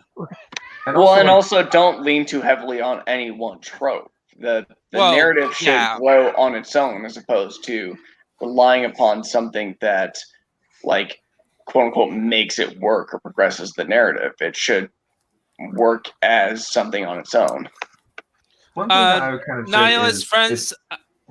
Nihilist it's a just to give. sitcom. Yeah, it's a sitcom. It's just a sitcom about a bunch of millennials. It was released around the same time as Seinfeld, which It was another. pre-millennial, actually. I'd say it's Yeah. Gen X. Yeah. But all the attitudes of Friends is applied to today. Actually, somebody made a theory that the reason why specifically Marvel Comics is terrible is because the writers who are writing those comics got most of their entertainment value is from Friends. That is an I need to see more interesting about that. theory. That's why when you have that's why you have a superhero comic book where all of the main characters spend most of their time in coffee shops than actual fighting villains. Are we finished? Yeah. Okay, Yeah. 37. I believe that's yours done. Alrighty. Romance No, trope, 37 is strikes. but gay. Really? No, I don't think so. Oh, sorry. Fuck. When Look, there's it doesn't matter. When It's there's not- 4 people, fuck, it seems it's to like- keep track of. When there's 5 people, it seems I to can keep agree with track this. of. It's Gay is 6. not a personality trait. I agree with this. Okay. Okay. Done. Read So- it. Fuck. Yeah. Alrighty. So I'll just read it. It's fine, and we'll just start the rotation there. Okay. Mhm. Romance trope but gay is not an absolute rule to live by. If She-Ra taught us anything, it's that gay Raylo is not actually an improvement. Gay Raylo, adding Raylo to anything is an automatic lessening of quality. You lose points for that, Lily. It's like Raylo sucked as it was, and to think adding gay to it actually makes it more marketable actually says something very, very harmful about I got a society. question Yeah, no, though. so I here- do have a question. So What here's the type thing. of gay? Is it They're is it both? talking about male on male or female on female relations. Yeah. No. That's my question. Is it male on male or female on female? Hot. In this case, they're talking about She-Ra, so they mean female on No, female. so here's Yes. the thing. If you're gonna act as if, so here's the thing. It's kind of a contradiction of like progressive culture, or as far as like writing a narrative goes. If you're gonna say that a hackneyed premise is suddenly better because there's gay people in it, then you're basically saying that like gay people have less to offer to a narrative than the other thing. Write them as if they're people. Don't write them as if they're, this is my gay character, this is my gay plot thread, and that This is makes my my own narrative thing. better. Write them as people, and then you're gonna have better results as far as like a proper narrative is concerned. Yes. OC, do not steal. Okay, so are we finished with 37? Yeah. Yeah, Neph Yeah. is on I 38. honestly Okay. kind of agree. Okay, 38. Someone on this hell site once made the remark, we need more lesbian non-con because purity is boring. That is a dangerous, violent person. Do not listen to them. They do not have a point. Seriously, my... I am very in favor Oh of more God, lesbians what in is narrative. wrong with you Yes, people? please. No, that's basically saying lesbian rape. Non-consensual. I'm okay with that too. Yeah. I'm more of a fan of something he was going to bring up. Basically, the Wheel of Time solution to romance troubles. Oh. Have everyone be fucking. Basically, harems. More harems. No, it's like, yeah, no, I do not want to read anything that has non-con in it. Yeah. I don't either. Thank you. BDSM is weird, okay? No, BDSM is one thing. That's all consensual, and they trust each other. Not in the Actual terms of... non-con is something different. That's not usually what's in fanfics. Well, Fortunately, I'm perfectly capable of hating both people on both sides of this argument. D&D loves brown women. Ambiguously brown women. That's the more accurate title. oh my god. But Yeah, it's just, what can you do? It's Dumb and Dumber, so It's This D&D, D&D. D&D Beyond. Aha, you fell for it. All right, 39, Drake. yeah. Okay. Women who fetishize abuse, Raylos, whatever the fuck, and present it as something feminist and paint detractors as misogynist or gaslighting you, don't listen to them. That is not what gaslighting is. no, it's not. Gaslighting is long-term psychological abuse, not just lying to you because they Yeah. like something else more. That's CNN. Ayo. Yeah. All these morons who think gaslighting is synonymous with lying. No, it's much more than that. Now, It's I not get lying, it. it's Actual preventing abuse. all forms of hearing any other outside opinions. You are getting your information from one source and one source alone. Now I could So I could is that give a Twitter? shit about whether or not something is feminist, but I would kind of agree that I don't give a Like- shit if it's feminist. I literally just said that. But what I was gonna say is like female empowerment is not bought through like characteristic less protagonists who have no flaws, nor is it bought through like I don't know, just like, oh, a woman beat up a man. You got a problem with that? It's like, no. I mean, if it makes sense in the narrative, that's fine. So yeah, don't just like take an unstoppable being, make it a woman, and then that makes it a good character. No. Yeah, that's just dumb. As my girlfriend said off to the side, I want women to act like real women. Yeah. I think and sometimes there are butch women. And Yes, that's there's nothing totally cool. Brianna Yeah, there- Tarth, great example. At least up Um, until like season 3.5. Season 3.5. Yeah. Is that the I new think- Lion King movie? I think one example of like actually like I wrote a butch female character, but I tried to make it so that like there are reasons why she's butch, because like she was raised on an army camp for most of her life in a primarily patriarchal army system. So I don't know. she Personally, likes girls. tomboys beat butch for me. Yeah, tomboys are best. Yeah. I am a woman who can punch things is not a character. Yeah. Yeah, I That's tried just to make it so that's that, just like okay. That if I heard that, I'd go okay, and yeah.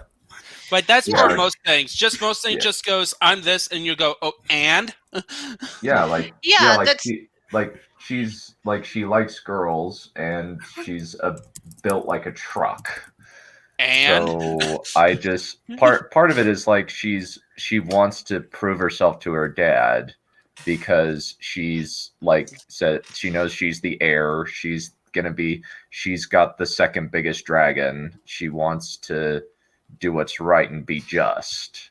So and that kind of fuels her arc, and the fact that she goes on a long conquest to kind of prove herself and show that she's worthy of her dad's legacy. So it's not just she's butch or just that she's a lesbian. She actually has a character. Yeah. Make the character whatever you want. Butch, lesbian, dyke, fucking straight, You know what I gay. thought that I okay, Butch, lesbian, And- straight, gay, Brent, trans, Brent. whatever you want. Make them a character. Brent, Make them a person. Brent. 2 words you just said were completely redundant. Just choose one, not the other. Retard, and one of them faggot, is insulting on my cunt, last name. Retard, cunt, Okay, faggot. calm down, guys. Calm down, folks. Calm down, folks. Anyway, okay, make them a so- character. That's the important part. I believe it's Wolf's turn. Okay. Number 40. If abuse fetishists are giving you shit for not caving to their demands, just block them. Don't argue with them. Don't debate them. Don't treat them with good faith. Just block them and get on with your day. Wrong. Okay, block Lily. Yeah. Yeah, boom. Hello, Twitter. I like to report an abuse. Yeah, I feel personally attacked by this person. They Name is disagreed Lilly with me. Orchard. Yeah, Lilly Orchard. Yeah, you definitely abuse some people. Just Scorcher says hi. Is it Lilly Orchard or Lily Pete? Maybe Lily thinking of Orchard different is her current name because she got married Oh, that's to a nice. girl. people. Okay, so they actually are the same person. Yeah.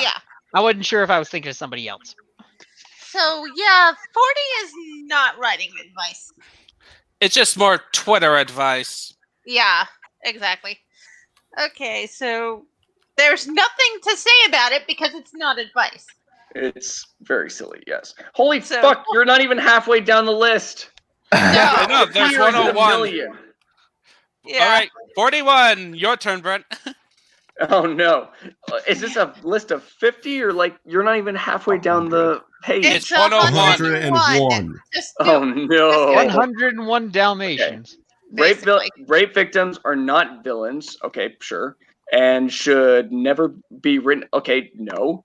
Should never be written as villains. Don't be like Blizzard Entertainment. It costs $0 not to be a misogynistic pig. Okay, well, what if I want to be a misogynistic pig? Also, But yeah, no. also, A rape this victim is can 100% be a villain. You saying that they cannot be is you taking away their agency. Okay, Yeah. I actually got a very recent example to point up. Redo of a healer. Oh, Yeah. oh no. Yeah. And Not as bad as I've heard, actually. Anyone can be a Abuse hero. victims- Anyone can be a villain. yeah. Yeah. And abuse victims are very likely to turn into abusers themselves. So Sometimes this the is principle. not. It's the bully Rare. stereotype principle, where Yeah, it's Sometimes the oppressed can be just as bad, if not worse, than the oppressor. Magneto's law, basically. And that's an interesting concept to explore. So if you followed this rule, then you wouldn't be able to explore that entire concept. And also, this post was so targeting towards Blizzard because of what they did with Sylvanas Windrunner. It's more of like she's just salty at Blizzard for their latest expansion. What is What? that Do you even guys not have from? phones? No, it's more Yeah. of like they wrote her character in the direction where she's a mass murdering psychopath. Oh, I was just being a snarky bitch. Don't worry. yeah. About Okay, so Ninja, I believe it's your turn. All right, 42. The answer to all the universe. So this is Lowe's answers to the universe. Mm-hmm. So if straight men really hate a certain character, but lesbians love him, there's a 90% chance that is your best character. You realize Wrong. that straight men is 50% of the audience, dummy. Yeah, Sorry, 45. but yeah. that's no. So is that If- really the answer to the universe here? Like, that 42. is, It's literally 42. Oh my It's God. no. If that's my joke. That was my joke. It's a Hitchhiker's Guide joke. Even though I Yeah, never read the Literally book or seen the 42. movie. Holy shit. I wonder what Almost was half- Rule 34. if almost half your audience hates a character, that means that either you've written the character badly, or depending on how you've written them, you've done exactly what you wanted to do. Because like, I want sometimes people- you want your audience to absolutely loathe a character that you've written. Yeah, like I want people to hate Gaius Thelamon because he's a psychopath, and I want people to hate Ja-Anna in Tempest of Shadow. Both of those people should be hated, and I would be very, very disturbed if somebody identified with that character. Yeah, Matthew, I and- agree with you. What? And I, Oh, I said Matthew, I agree with you.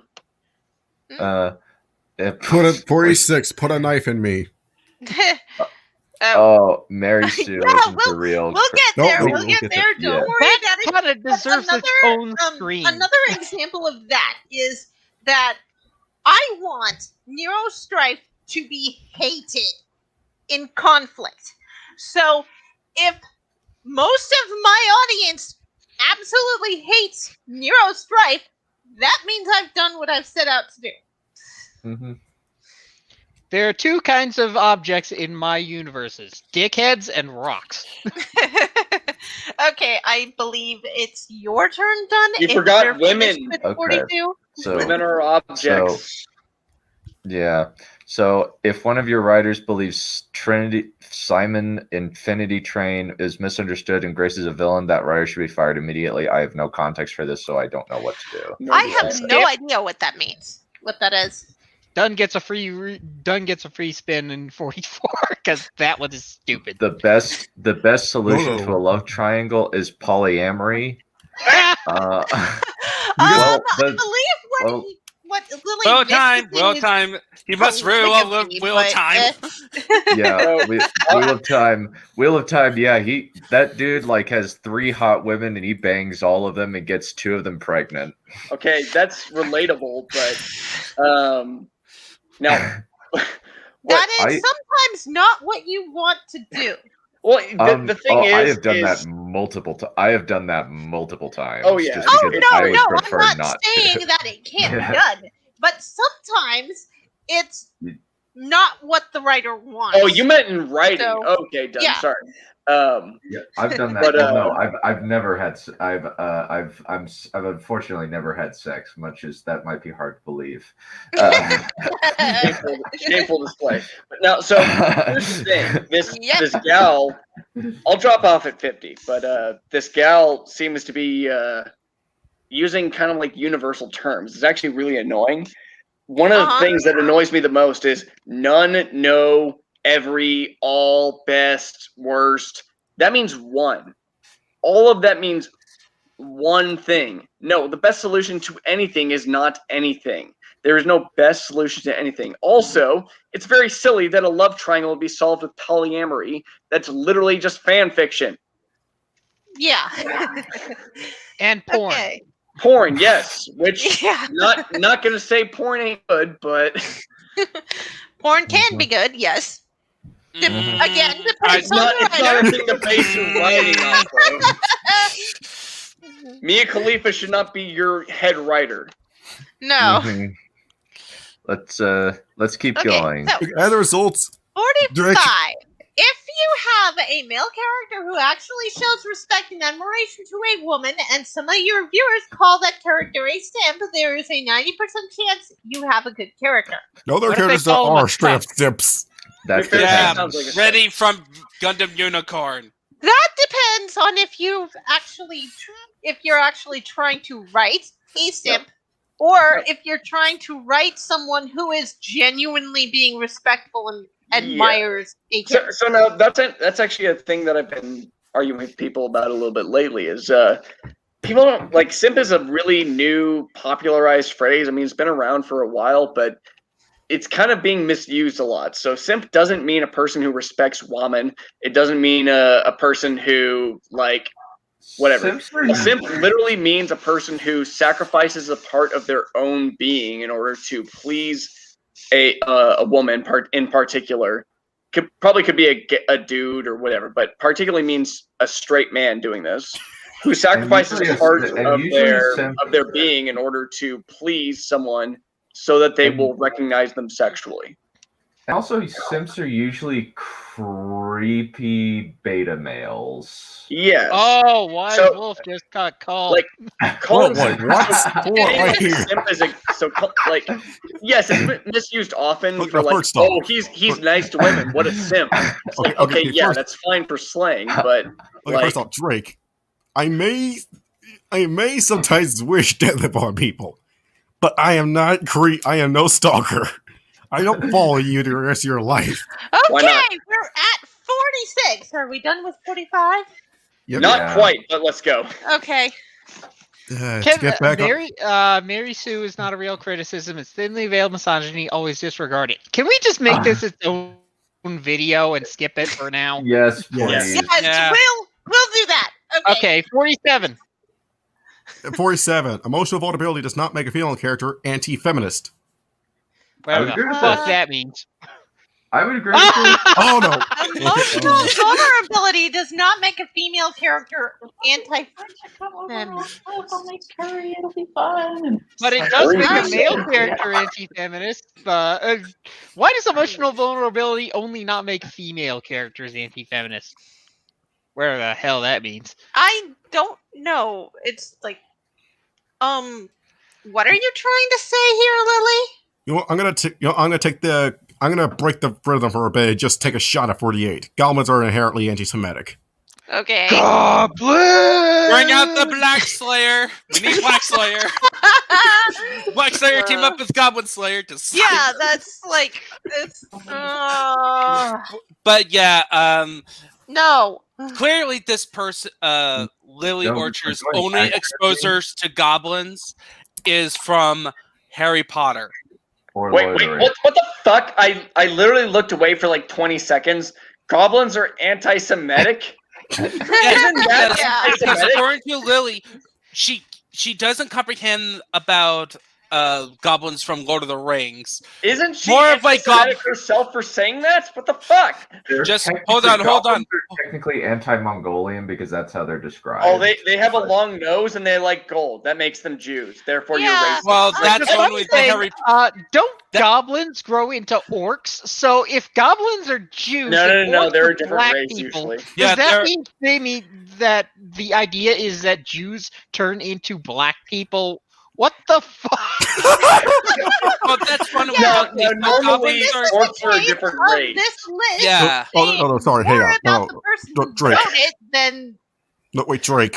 Normally, goblins and orcs are different races, but yes, like the fact that long nose, short, likes gold, therefore Jew, therefore you are racist. Like, no, bitch, that makes you racist.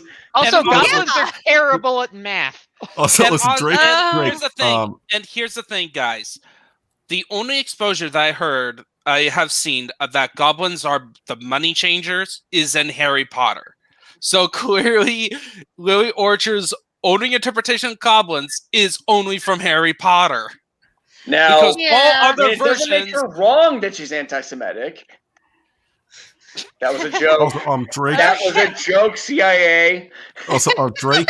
Listen, I think you got. Listen, Drake. Sometimes orcs are confused for Asians. Don't That's ask true. how, but some Okay, people are generally we- believe. Are we done with 48? Yeah. Okay, Nilius, 48 no. really is a Orcs are drop. not goblins in Lord of the Rings. They are clearly distinct races. Okay. Goblins are just so another word. Goblins is just Are another we word done? for orc. No, are we that's done? not correct. Please say yes. Brent, go. Oh, it's my turn to 49. read again? I told Yes. you I can't read. Oh my Wait. god. Either do Um, it or I shoot you. I literally had to like bring my laptop like, right next to my face. I need glasses. Okay. If your first thought when told about bigoted trope, bury your gays, goblins. You just talked about goblins.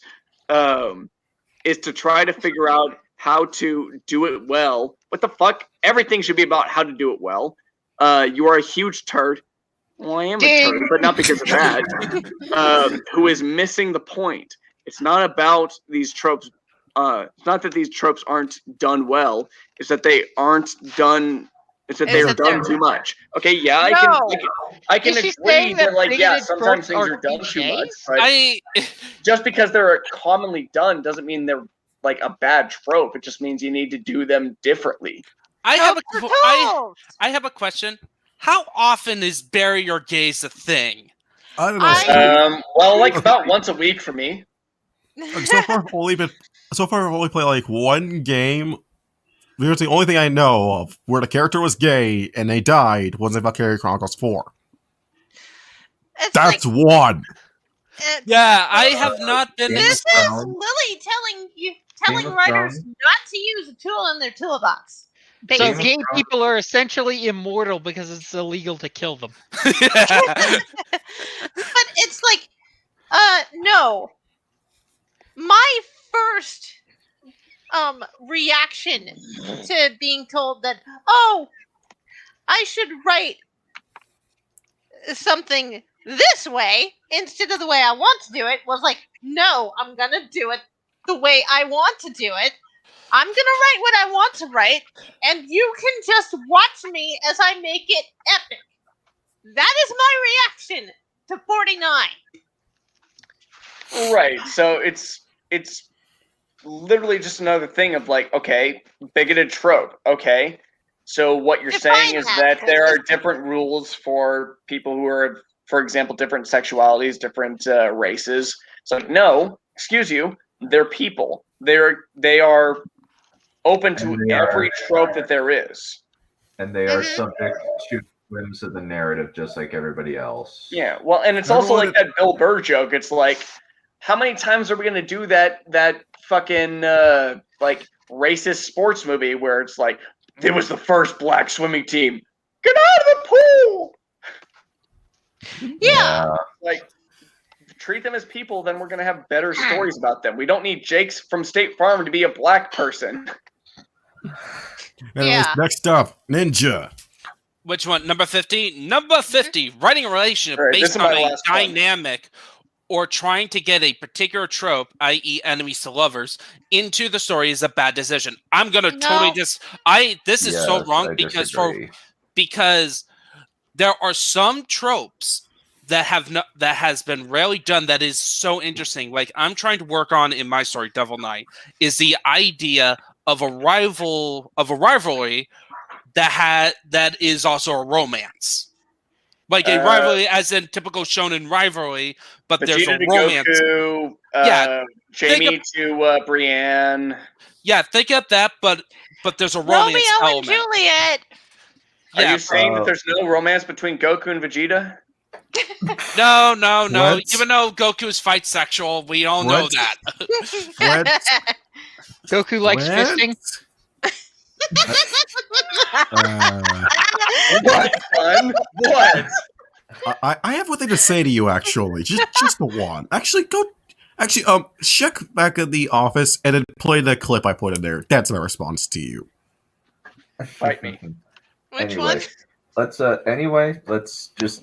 Okay, so Well, that was my last one. I got to check out here. So define dynamic. Which, yeah, please. Because basically, don't write any trope into your relationship, despite the fact that everything is a trope. Now, dynamic literally just means changing. So, like, writing a changing relationship is inherently bad. It's like, what? I feel like you've contradicted that at least a couple times in your list. Mm-hmm. Changing is what a character is supposed to do. And the only kind of character that's not supposed to change is the Paragon. They change the people around them. So I honestly find it more interesting when Paragons change and become darker individuals. Fallen Paragons, yes, but or even like when Paragons like wise up and realize the world around them sucks. No, that's a dynamic relationship. You shouldn't do that. Change is bad. Okay, I would have to. All right, Boomer. Okay, Boomer, we get you. I think I don't like things that are different. I think what you're trying to say, Neph, is not so much like Paragon, because Paragon is too specific in my thing. It's more like the flat character. Like like Goku is a flat character, but he's no Paragon. Like like you find it in a lot of like shonen and like characters who don't usually change throughout the story, and it's about them inspiring other people. What she means is Paragon. Sorry, go ahead. I thought you were done. That's what I think you mean as Neph. It's not so much Paragon as in like the character archetype. It's more of the flat character arc. No, I feel like she meant Paragon as in someone who is talking about the Paragon character. Yeah, I think she means like a paragon of virtue, where they are the light on the hill that changes the people around them because they are morally superior, essentially. Then I would disagree, or I agree, but then expand it to it's not just that specific character archetype. It's actually a type of character arc that is part of storytelling that includes Paragon. Yes. Yeah. But my point is that there are characters that inspire change in other characters, and that's fine.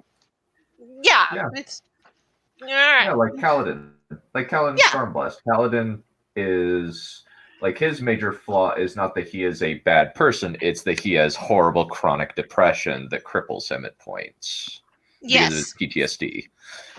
And yeah, Cal's one of my favorite characters, even though I am not a person that has ever had to fight depression.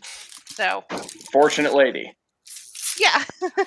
Right. So 50 is my last one. I'm gonna pop off here, but it was very fun. Thanks for having me. Yep. Later. Bye. Peace.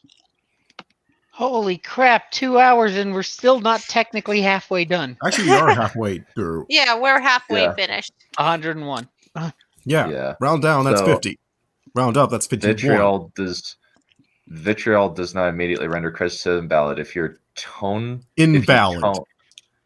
If you tone police criticism, tune out police criticism, you will likely miss something important. if you I would agree with tone this. Let's move. criticism. No, tone police criticism. That's basically, you can't say that. That's like that's being really mean. Therefore, you're wrong, theoretically. Well, this is. Oh. I don't think this is fine. Let's just leave It this basically, one. tone policing is to say, if you can't say anything nice, don't say anything at all. That's tone policing. Oh. I would. Okay, It's like, you can't call me a giant bitch just because I called you a turd 14 times. That's tone policing. Yeah, she worded it weird. Tone policing is a term in that ungodly, unholy circle, but yeah. Let's see. Let's just keep going. Okay. So, Your fandom will fight and argue. This is how people solve conflicts. It's typically better to let people fight it out than to be complacent and beg people to just stop fighting. I don't know what this has to do with anything. Well, so we're in the section of this advice to be focused more on your internet fandom, essentially. This is where we're at. Well, it's just more like, once you become a successful author, here are some tips about fandoms. From someone who is not a successful author. More of like she's a successful YouTuber. I would even put successful in air quotes. Yeah. But it's just... Technically, yeah, I would agree. But it's like...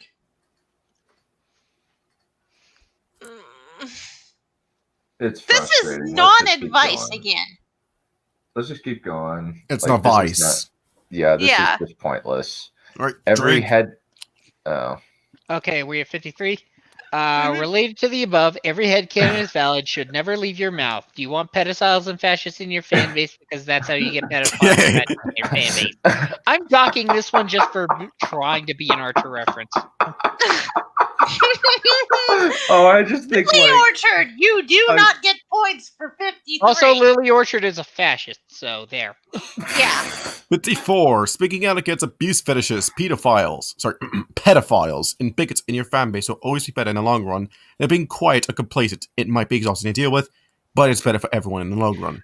Says the person. If you do that, then you do exactly what Disney has done, and people leave. I would say this, says the person who made Stockholm, who wrote Stockholm. Very pedo-friendly fanfic. Yeah. No, it's better to not say anything, because then you know for a fact that your fan base is not going to jump ship and go, I can do this better. Depends. You have to have a very clear. I think, like, if you have clear codes of conduct in like your areas of like in your discords, I think that's fine to say, and you have like clear like definitions of what each of those things mean. Like please, like, be considerate of other people, I think is a good rule to have. Like, and don't be an asshole, don't be a dick. Like, treat people with respect. I think that's fine. Respect is not a right. It is a privilege. It is something you earn. Yes. Or can void. All right. Sure. I think I'm next. Yes, you are. Fan service is a concept you should never think about. Fans who need to be serviced are not actual fans. If you have fans, those fans are already having fun and don't need to be pandered to. Once more, conflating sexual fan service with all kinds of fan service. Yeah, it's like... In fact, it's getting to the point where non-sexual fan service is trumping the sexual fan service. Yeah. Honestly, Or yeah. maybe it's Like, just the have stuff you I seen watch. Rise of Skywalker? fan There's service. nothing hot in that movie, but it's full of fan service just because for reasons. Fan service is just a reference. That's what Yeah. they usually are. Yeah, and it's like putting little references in your stories from other things that you like. And one of the things that I just did, one of the things that I did is that I named the healing fluid that I use in one of my stories backed up with a K instead of a C, and I didn't say anything about it. I was just going, I wonder if someone will catch this in my head, and someone did. That's I don't know. still fan service. I wouldn't say that is fan service. Maybe not, but it's like that's I the think kind of thing. I think fan service is more like I think that if let me see, what's an example of fan service? Braun being a main character further on than he should have. That's an example of fan service. Or a character, or let me think. The entire Gundam build continuity. Or I think the end fight of Jurassic World is an example of fan service. That is like where the Indominus Rex takes on a T-Rex and a Raptor. If that is not fan service, I do not know what is. Okay. Technically, that Fire Emblem Awakening. It was probably, if it didn't sell well, it would have been the last end of the series. So, like, give one final shout out to the fans before it was most likely going to be canned, but it sold well. Yeah. It actually became the most successful Fire Emblem game at that time. Yeah. That's the funny part. Like, they were just planning for it to be, this is the last thing, we're done. And then, what the flip? Yes. It's like, because of one thing. 50. Because of this one tiny little element. Waifus! Yes. yeah. They like them thick women. They like them thick women. Yeah. Yeah. Okay. Okay. Fates is weird because Fates technically sold more, but we have to remember the fact that they Pokemon'd it. So the numbers may be a bit weird. Maybe a bit inflated. No, like they're probably like taking it all together, which is all right. And then but yeah, Three Houses eventually sold more than that by 0.02. Yeah. All right, let's continue. Okay. We finished with 55? On to 56. Done. Okay, let me. Okay, 56. The tendency for shipping to dominate discourse is the biggest sign that characters and their relationships are more satisfying than anything else. People don't petition for a fourth season of Kim Possible to see what happened with Akin or see new villains. No.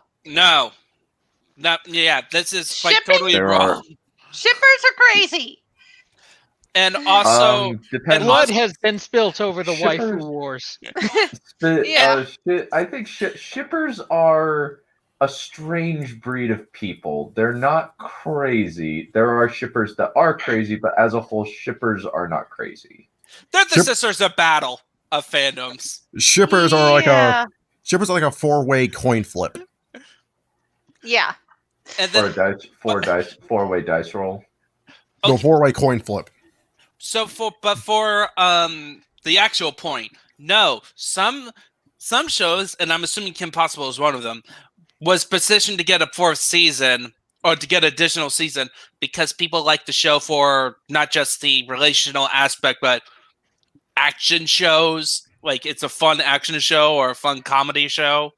Or sometimes they were canceled when they should have, even though there was more stuff planned out. Maybe they continued and should have been canceled. Cough, cough, Supernatural. Yeah. And there are some weird gay incest shippers with that one, I imagine. You have no idea. Yeah, you don't. It's like, I don't even read those fics and stuff, but I see It is in so there. bad that they make meta jokes in the show about the slash fiction multiple times. Yeah. Yeah. You know what? That's actually fun. I actually think that's hilarious. That is legitimately hilarious. Perion, you're wrong. I ship Wonder Woman with a pan and pepper Okay. pots.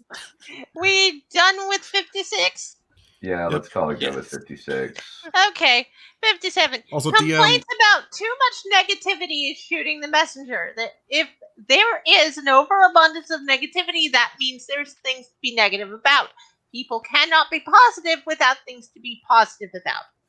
there's this weird thing I see. There's a lot of people that praise some of the worst works ever, and then a lot of people that dislike some of the best works. Yeah, like Joker. Hey, Matthew of Columbus doesn't know what supernatural is. You innocent lamb. I hope you I- stay innocent I forever. so envy you.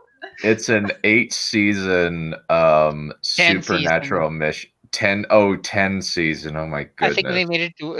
In fact, here's a funny maybe thing to it's 10 note. or 11, I forget. Here's the funny thing. The creators, the showrunners, pretty much boasted about the fact, hey, you saw Game of Thrones season 8 ending was bad. Oh boy, this one's gonna be worse. No, there are 15 seasons of this show. 15 seasons of Supernatural. Oh god, I never even got into the first one. To put this in perspective, season 6 had bad guys who were killed with dish detergent. Okay. I am not shitting you. That happened. Are we going into JoJo talk? Yeah. Okay. So complaints about too much negativity. We already said it. But we never actually we said it, but we never covered it fully.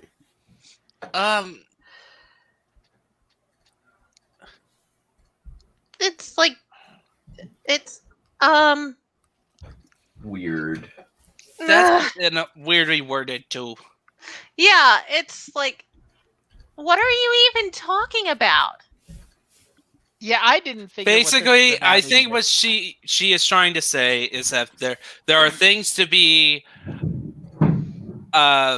If people are complaining about stuff wrong with your story, you need to look at the negative aspects to see if they're true, and then try to improve it. But it's in this case, it really kind of depends, because I think the negative aspects that we would consider negative are not what she would consider negative.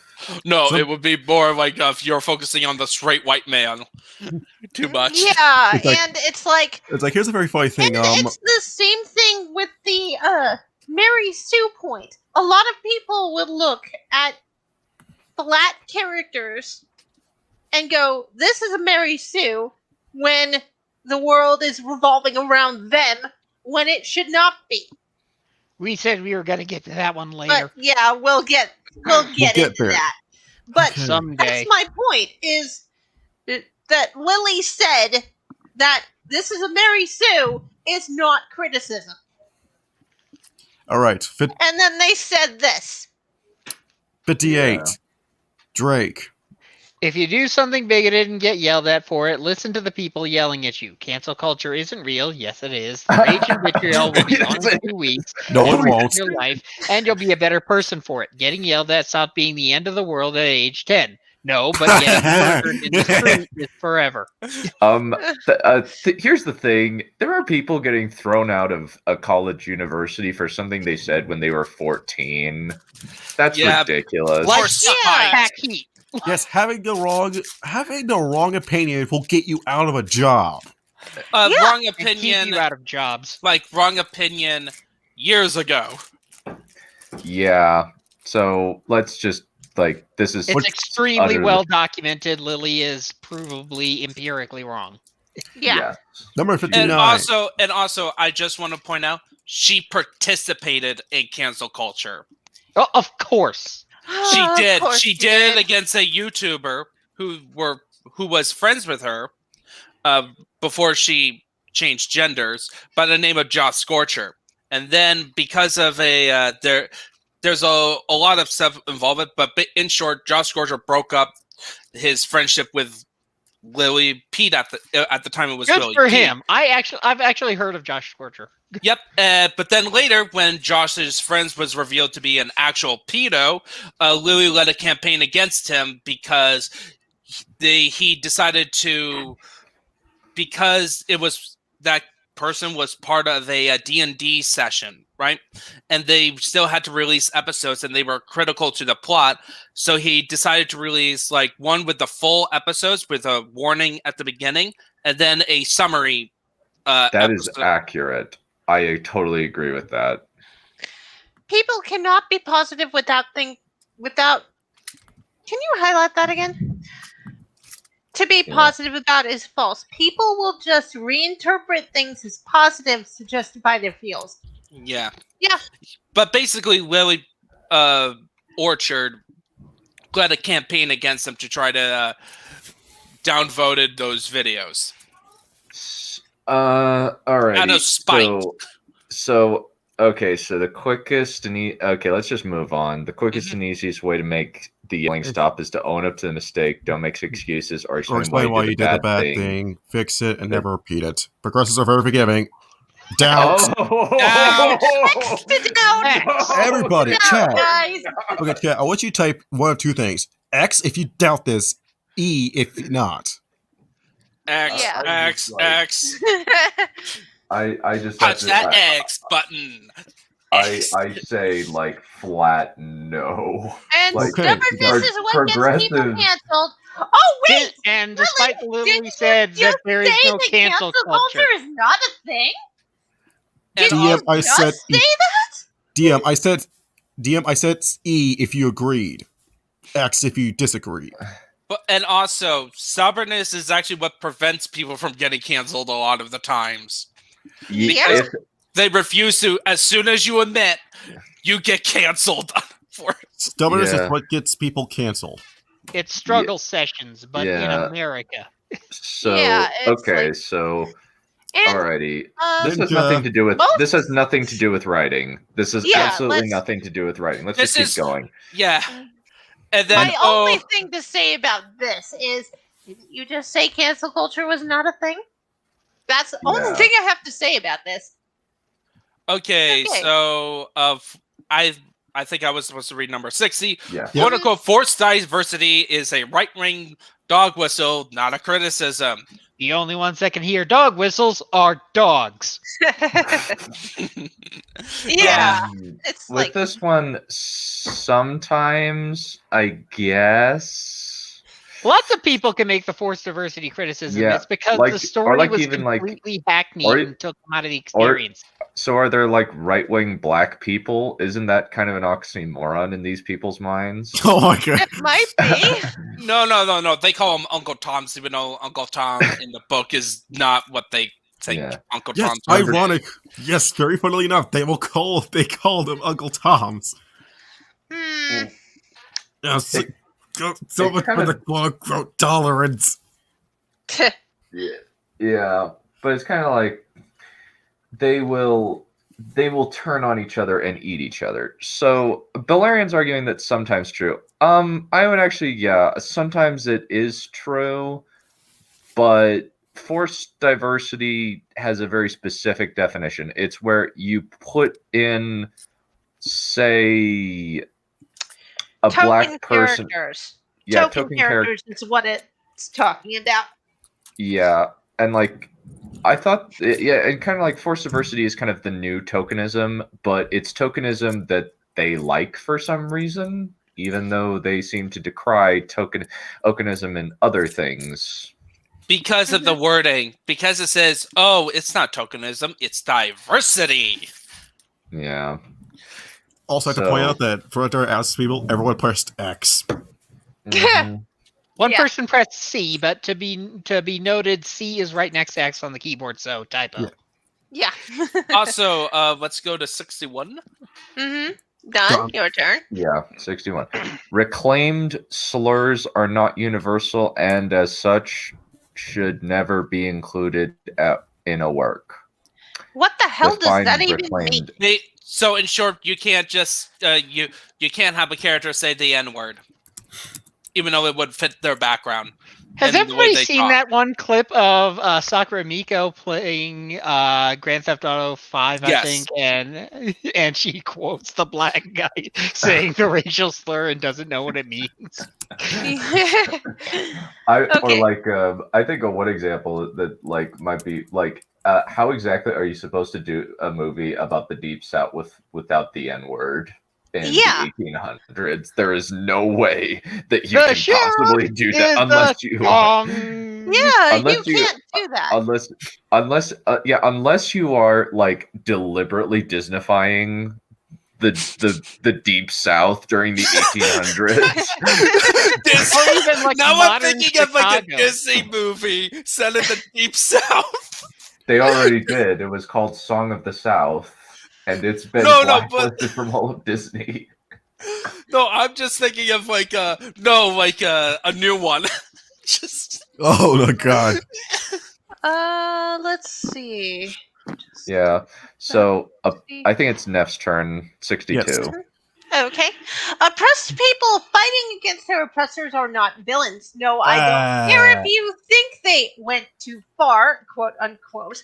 Not all of those who respond with violence are wrong, and not all those who preach nonviolence are right to do so. Okay, here Lily is P my being a victim of violence, and the offender says, "Not all those who respond with violence are wrong." now. Here's the thing, Lily. I already said this, but sometimes the oppressed can be just as bad, if not even worse, than the people who oppressed them in the first place.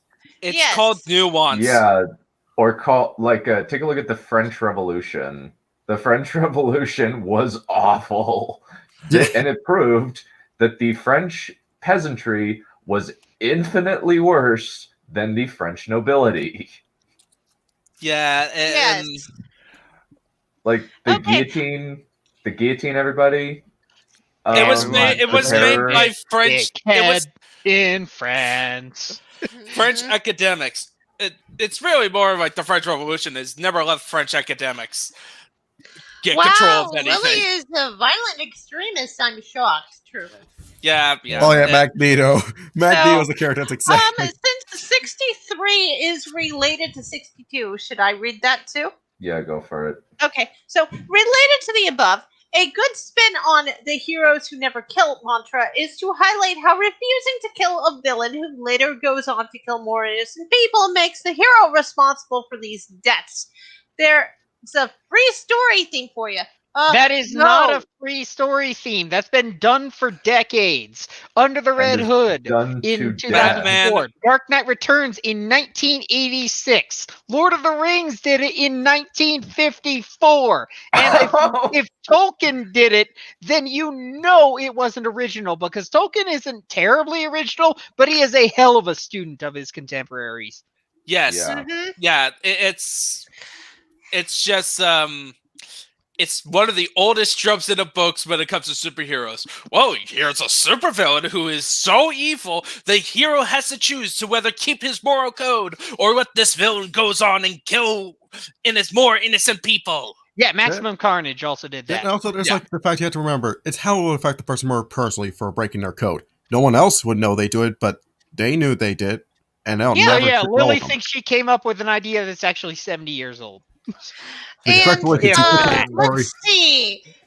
Superman did that once in a comic, and you know what he did? He killed himself for doing that. And that was an Elseworld. Yeah, and where then he killed Mix's Pitlick thingy. Yeah. And that was after Mr. Pigless gave him the worst time of his life, too. Yeah, and he still chose, after he broke his code,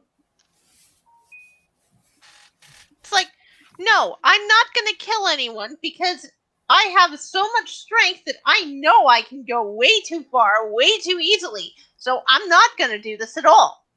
Yeah, because you could he's a god. He could kill so many people. Yeah, he could really easily pop his parents' heads, and he doesn't do that because Or they he could- taught him to be a moral, upstanding person. He could basically kill pretty much everyone in America, and nobody could stop him. He could kill people with a hug. That's how powerful he is. Clark Kent can never go to eat Mexican because his farts kill people.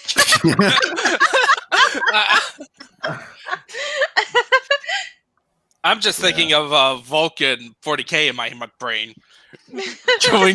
killing Magnus the Red with a bear hug. I mean, he destroyed his spine.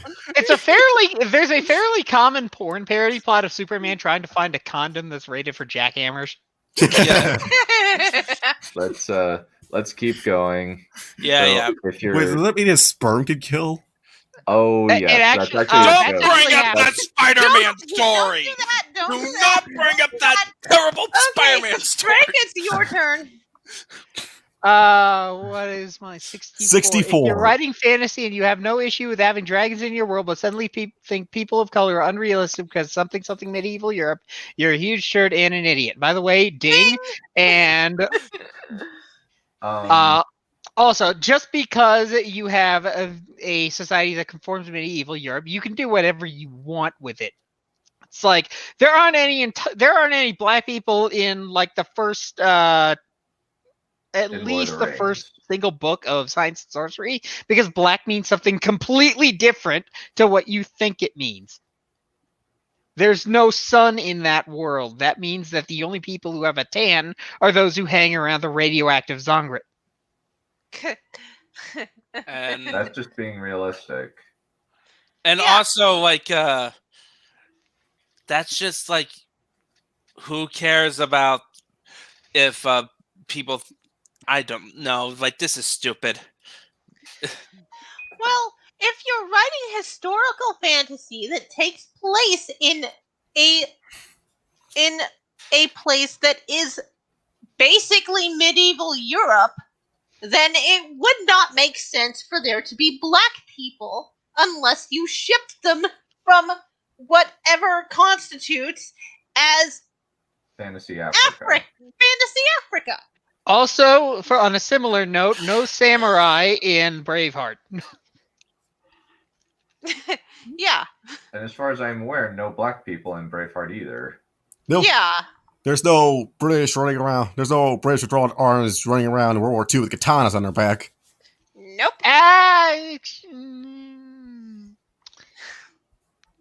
There's probably Not only one. katanas per se. There was Jack Churchill, the most Jack. Drive me Unless, closer. of I want to course- hit them with my sword. Yes, Unless, honest to of God, course, he you're did And writing that. remember the something like bagpipes. Samurai Don't forget Jack. about the bagpipes and grenades. The man did the man was angry that he did get to fight enough.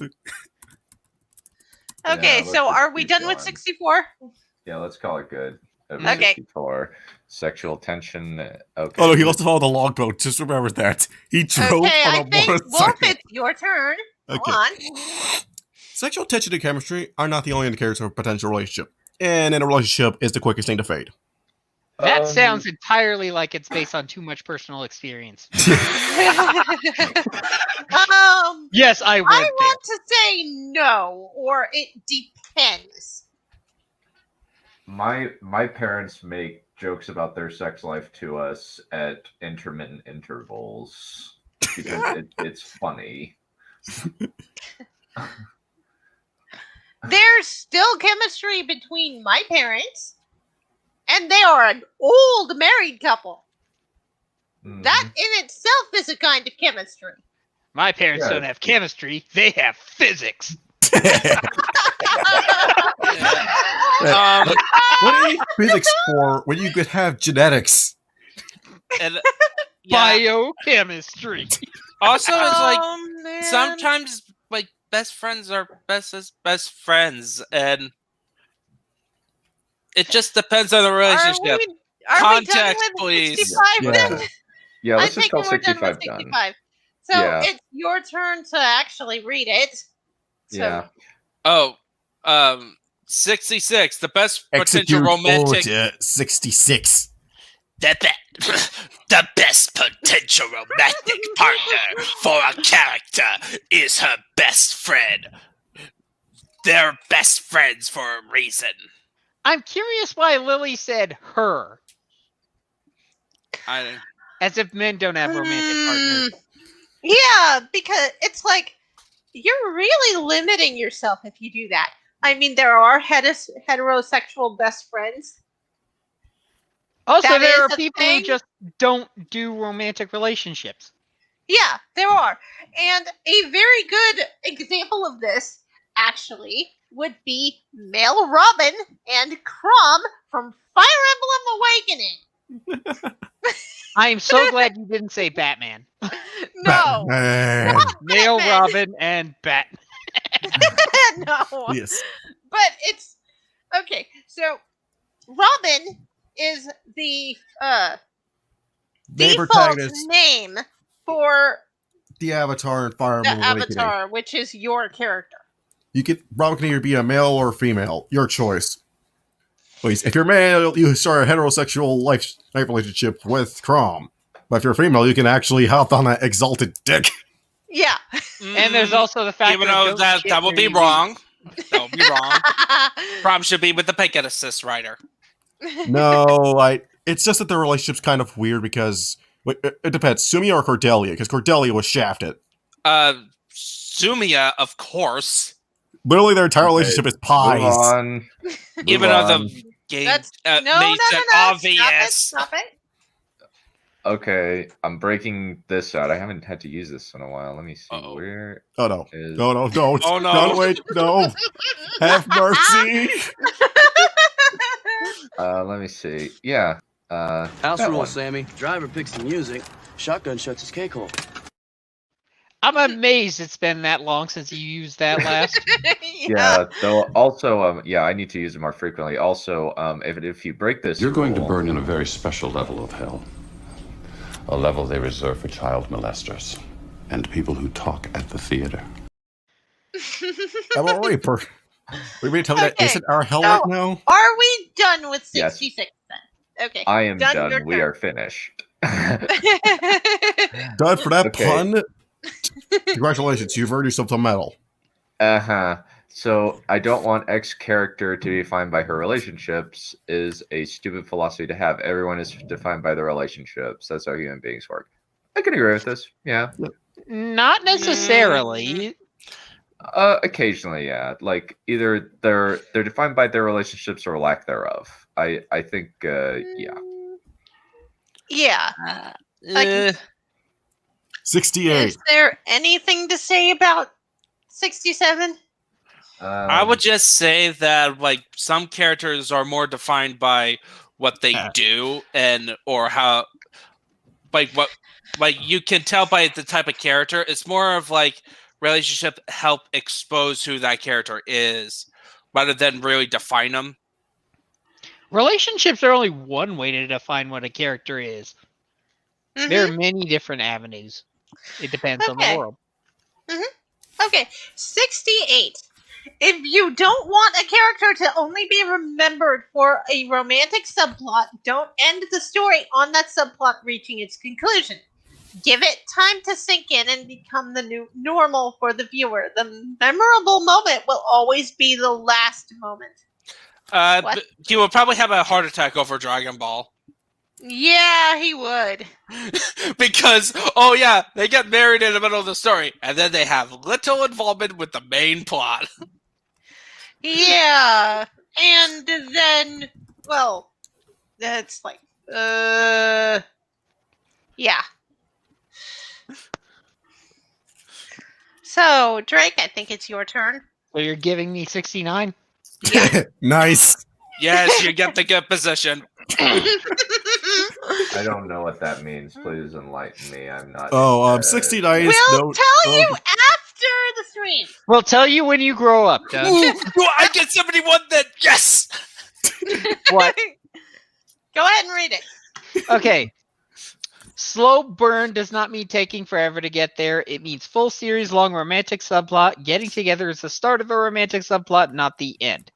No. That's incorrect. You may not know how long your story is, or you may decide to continue it later or end it early. That's all I've got to say about that. And screw this. Let's go. Yeah. Okay, Okay. number 70. Sexual awakening is not a real character arc. Everything is a character arc. Yes, it Okay, is. so let me look up. I'm gonna look up. All right, Rule 69. All right, No, let me it's- look that up. No, just type No, it. no. No. It's just 69, and then and it'll tell you. Though we forgot Rule 63. Yeah. Who did get with? Okay, so All right, Ninja? I get 71. yeah. The only people who think boob armor makes sense are people who have never touched a boob. Shadiversity Shad, would disagree with you. Yes. Well, considering the fact Diversity that will definitely disagree with you. And he is definitely not a he has definitely touched a boob. Yeah, I believe he's married and has I think he has kids. kids. He has like yeah. Yeah, he 5 has of them. 4. He has 3. Well, he has 3 with 1 on the way. So Yeah. Go Shad. Yeah, He's go the Shad. He This- is the Shad. Yes, he's better than all the chads and fads in history. Yep. He's Yeah. a Chad. Well, He's a speaking of Chad. Shad, And boob armor looks cool. So, would I want to wear boob armor? Yeah. Unless it's it's a no, sex unless position, it's Wonder okay. Woman's golden armor, that is a stupid armor. Yeah. I yeah, suppose. you can't Okay, move. so Yeah. 262. I know. 72. Oh, right. I see. Yeah. I see. Right. I Okay. know. I believe it's your Ah. turn, Dun. Okay. The bow and arrow strength weapons, not dexterity weapons. Female characters who do archery should naturally be physically strong. Okay, I did this thing on stream where I looked at the draw weight. Quiet. Our longbows have a draw weight of 80 to 150 pounds. Rangers are always stronger than warriors. Deal with it. This is accurate. not Yes. necessarily. There's slight caveats to that. It seems to be the implication. It's not that archers aren't strong. It's that archers have very, very, very built specific muscle groups. You don't give an archer a mace and expect them to swing it around and kill people because they train to do that archer motion each and every time. They don't have much strength in other areas, and if somebody's gonna like slam a car on them, they lose. And also, they can't hold that bow for very long. Yeah. It's really more like quick shots. And then also, Wolf did something on stream. Okay, It's here's what I very did. different kinds of What I did is- kinesiology. Anybody who lifts weights can tell you this. Mm-hmm. All right, what I did was I looked at the recurve bow weight. This is the recurve bow draw weights, and it's pretty interesting. Here, let me share my screen, and hopefully I don't die because Doug decides to play clip. Okay. Okay, this is for the recurve bow. Look at this draw weight and know something right here. I think you need to zoom in for We us to can't see see it. that. Yeah, zoom in, please. Right here. Now then, I want to look at something real quick. Pay attention to the large frame female. This is the recommended draw weight between that, 30 to 45 pounds. Look at the small frame male. No, it's the same weight. Yeah. Now look at all this. Mm-hmm. Small frame female, 100 to 130 pounds. Wow. Interesting. And then recommended draw weight, 25 to 35 pounds.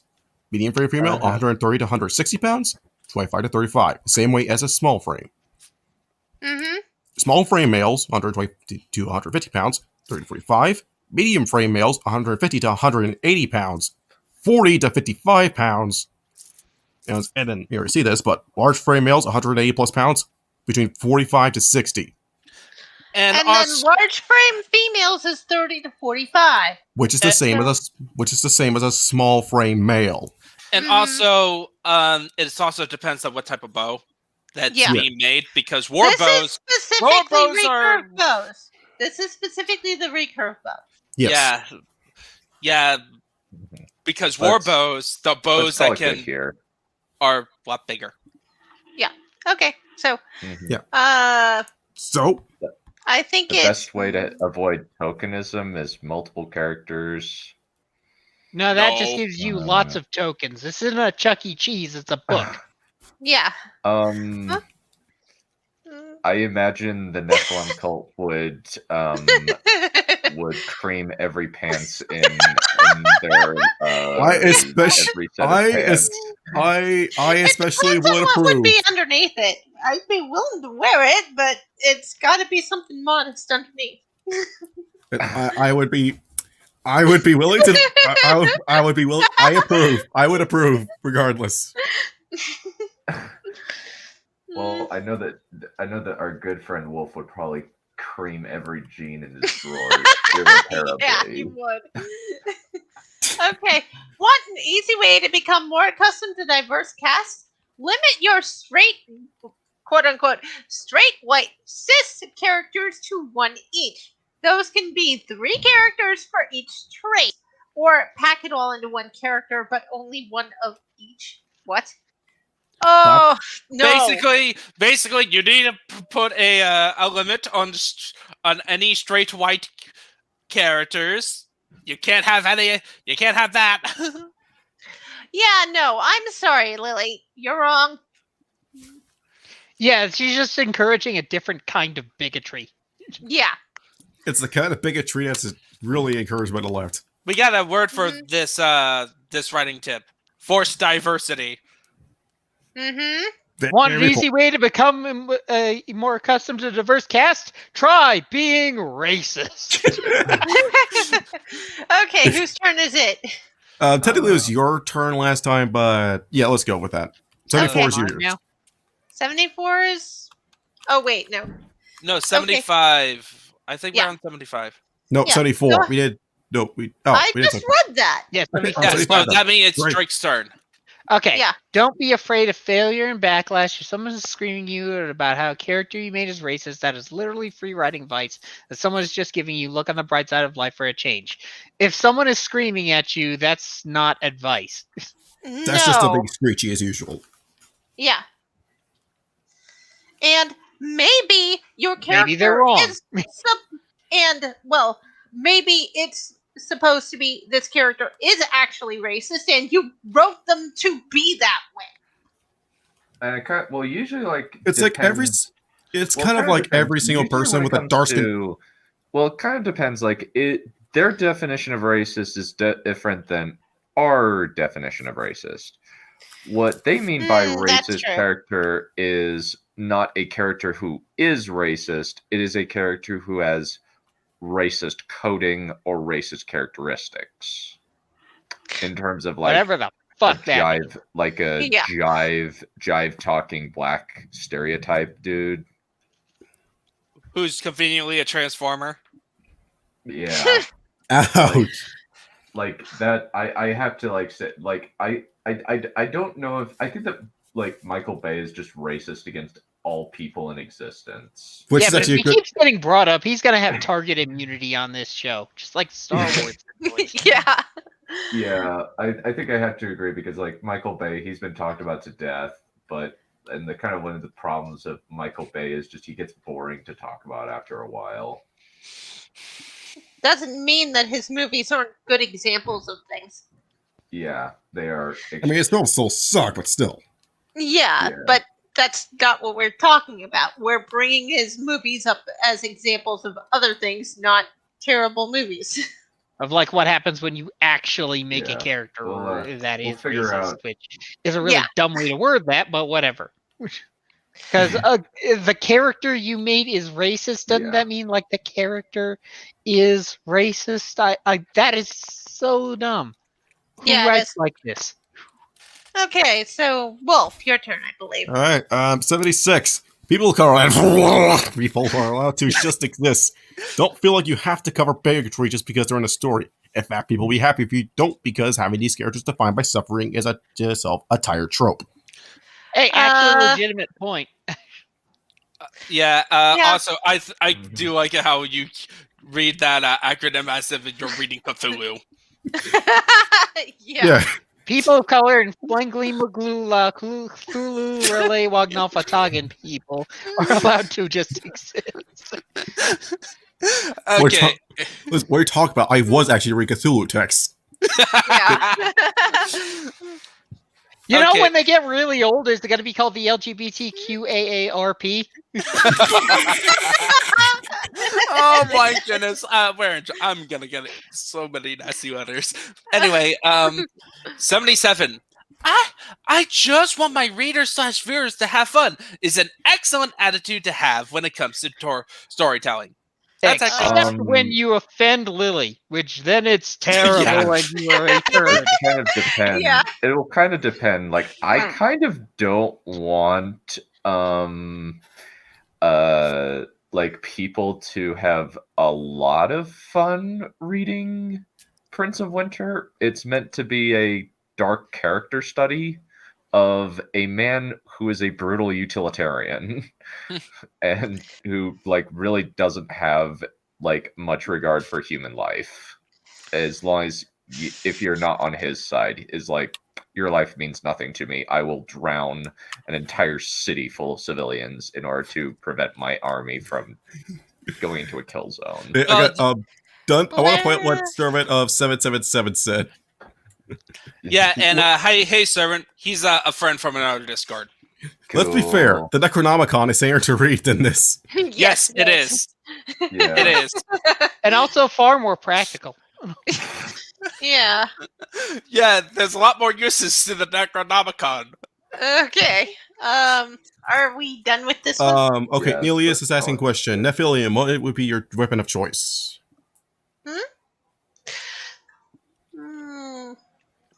Give me a. Let's see. Give me a sword. A bastard sword, specifically. Give me a bastard sword. You heard that. The metaphorical kind or the literal kind? Hand and a half is what it's also called. Damn. Oh, so that's the bastard sword. It's longer than an arming sword, but not as long as a two-handed greatsword. It's in the middle of that. Oh, I was thinking like, oh, she wants some Jon Snow. Oh. I will kill Jon Snow. The Neptunia games, because the bastard sword is one of the weapons Neptune can equip, and one of the texts describing the weapon says Neptune likes this weapon because it lets her get away with swearing. Yes. Alright, so we're on, 78? Yeah, I believe it's your turn, Done. Ninja. Okay. 78. It's done. Yeah, general rule, slice of life is always more popular than genre than action adventure. Here's another general rule. Action adventure movies are the highest grossing movies on the planet. Jonah Jump says true. Hi. And also My Hero Academia is the second most popular television show in America. Yeah, I beg to differ, Lily. I do not actually like slice of life. I prefer action adventure.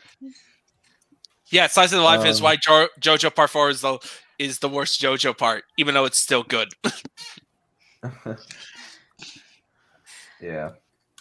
Anyway, let's keep going. Let's see.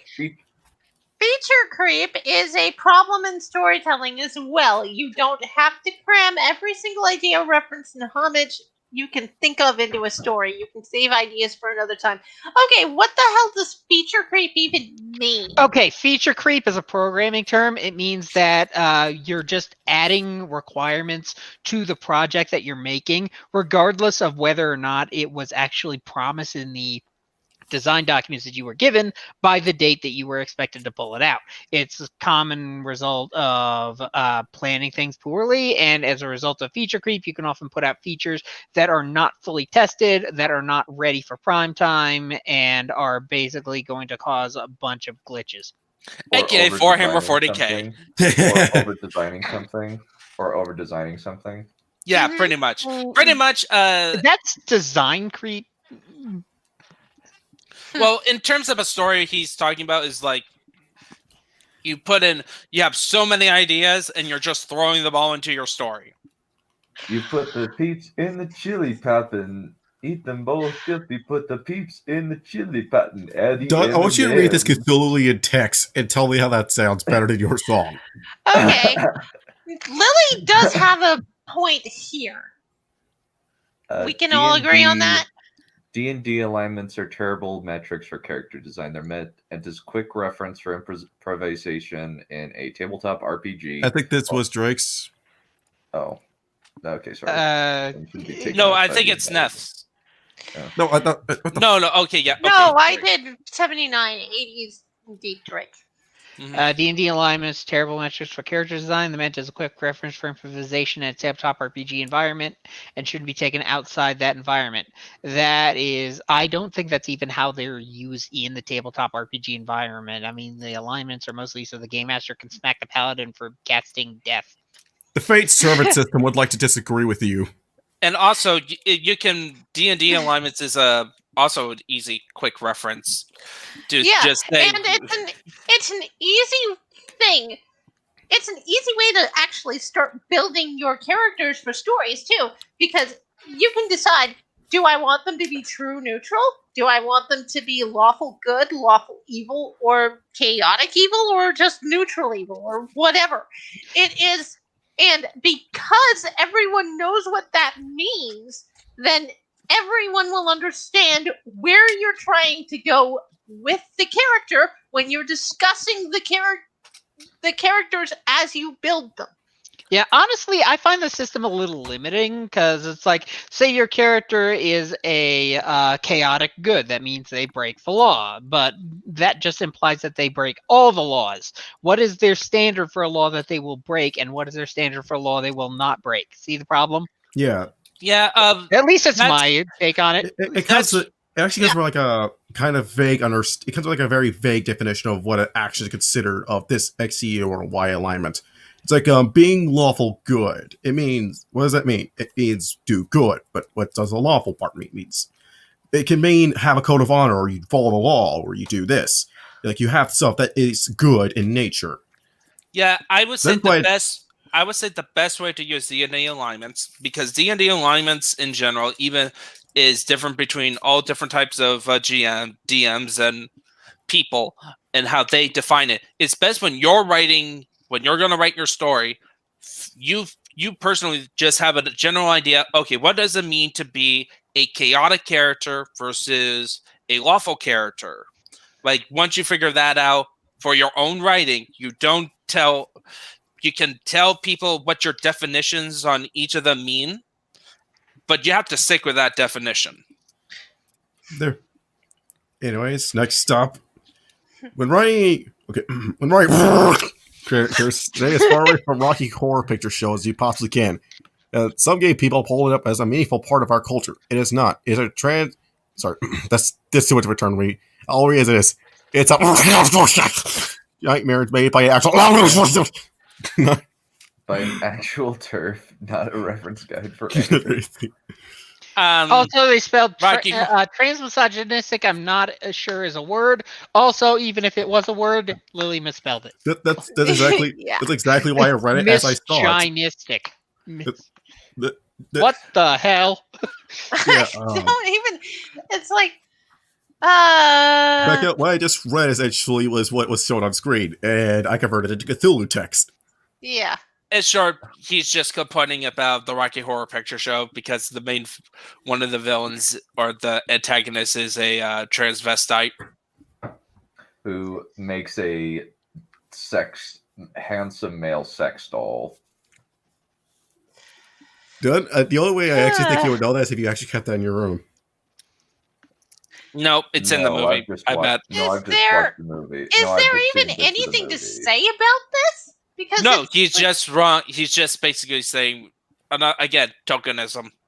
Anyways, 82 Ninja. Okay, the Q-slur, as a concept, technically reinforces heteronormality by casting people as inherently strained in no big deal representation. The word should be avoided. Normalizing people. Okay. The Q-slur are like oil and water and don't go together. Okay, First off, the first time you said that, you insulted Cthulhu's mother, and then you insulted his father by calling him a deadbeat. Also, more to the point, strange is a statistical term, not a value judgment. Why do people keep confusing and conflating these? Yeah, and also, normative. Queer doesn't mean bad; it means odd. And also, the Q slur has also. It's kind of weird when you're dealing with people in the LGBT community, is because they use everything to describe themselves. Like even the Q slur, they say like, "Oh, you're supposed to say it." No, you're not supposed to. They're when it comes to activism, it's like nobody can understand what's going on. Like, what are we? They're constantly moving the goalposts. It's unreal. Back and forth. It goes back and forth. So like chasing it is like. The point of it isn't to make them feel comfortable. The point is to call you a bigot. That's the point. Yeah, it's like... have you seen on Mandalore Gaming's Overlord video? No. Pronounce the Overlord's name right quick. What, I don't remember. It's okay, so I think we... Okay, yes. Okay, are we done with 82? Yeah. Yeah. Okay. Don, I believe it is your turn with 83. Okay. Oh, what about... Okay, rape is an unforgivable crime, more so than killing. Killing can potentially be justified in a story without becoming a villain. Rape cannot. I would actually disagree. I disagree too. Like any okay, so and this is more tied to my personal, convictions, is that also there are terrible sins, and rape is a awful sin, and so is murder. But that doesn't mean it's not forgivable. And it takes a while. And you still have to face the consequences for that. Yeah. But in terms of a story, yes, you can theoretically have a character be redeemed from every single sin. It's just not going to be an easy one. It's like it's not. It's like essentially it's the equivalent of climbing Mount Everest with no climbing gear and with nothing on. Basically. Yeah, what is it? Shadow of the Conqueror. The main character is technically a rapist. He is a rapist. Yeah, he indulges in everything. He's he was a genocidal overlord dictator who abused his power. Yeah. Basically, he's a villain turned protagonist. Mm-hmm. Wait, no. I mean to say antagonist turned protagonist. No, he's a villain. No, he was a straight up villain, a straight up monster.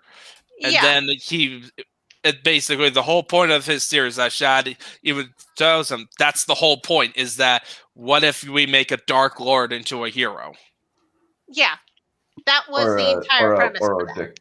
Or a dictator, or turn one of the a Stalin-esque dictator. Mm-hmm. Yeah, so sorry, Lily, but you're wrong. We done? Actually, not sorry. Now we're done. Okay, I'm done. Wait, hang on. Done. Can you play the Solitaire quick? Which one? Survey says bullcrap. Yep.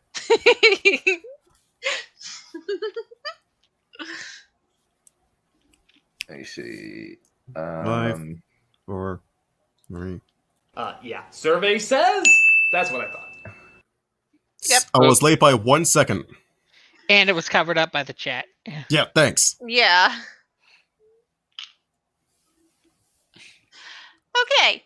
Uh-oh. 84. Oh, no. Yeah. Survey says. That's what I thought. Mm-hmm. Sure.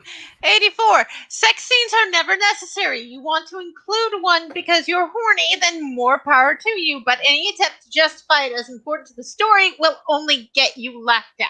The original visual Yeah, play that again, please. Yeah. Survey says. That's what I thought. Thank you. Damn, was early You're by 1 second. wrong again. People do avoid sex scenes now because they're overdone to hell, but that doesn't mean they can't be done tastefully, and that doesn't mean that you can't include important story details in them.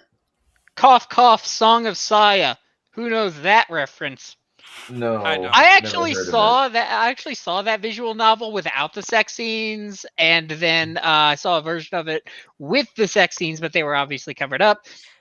And actually, I understood more of the plot because they were explaining some of the plot during the sex scene, and I was going, "Oh, that's what that is." Stay night. The original visual novel.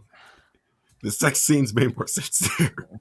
One of my books I would doesn't- say this, as far as I've been exposed to like media, there's only one story that I have read that that I felt like the sex scene was very necessary, which is from Berserk, and it comes in a specific moment, and but it's also, the reason is because it's tied to certain character arcs and character flaws. After a long time reading through it, there was a lot of build up to it, and it serves as a character progression. I would say that is the only case, but I would, in principle, sex scenes can be further the plot, but most of the time I have seen it, it says Juju's just been done for the sake of eroticism. And that is totally okay. Yeah, that's totally okay. Another, as I said before, another example of it being important to the story and not just eroticism is Fate Stay Night, where they are conducting a tantric ritual which transfers magic from the master to the servant. It can also be performed between two other people who can use magic. Yes. In the case of Rin and Shiro's sex scene. Yes. But that's also important because that is explaining part of how magic or anything to do with Mordred. Yeah. Yes. Yes. Okay. Kind of plot relevant that he's born and that it's sex between his sister and her little brother. Yeah. Okay. So, Drake. 85. 85. Strong characters can still cry and need support from others. Vulnerability is not a character flaw. True. Who thinks that is? The I thought first that was part is pretty true. well, Second part, no. It is a character flaw. Depends on the context. Yeah. Because like there's a common misconception that the men never cry. No, they do cry. They just cry when the fight is over. You're dead by the time they get to cry. Yeah, basically. Because they're not going to let momentary shit get in the way of finishing what they came to do. And a lot of people confuse that with just emotionless stoicism. No, that's not true. That is not how that works. And also, you can have, like, you can see sometimes strong characters their equivalent of crying is more like a character who is normally like stone cold, like you can't read them what they are. They change emotions, like they don't have like tears going on that, but you could tell they are upset about what's going on. Yeah.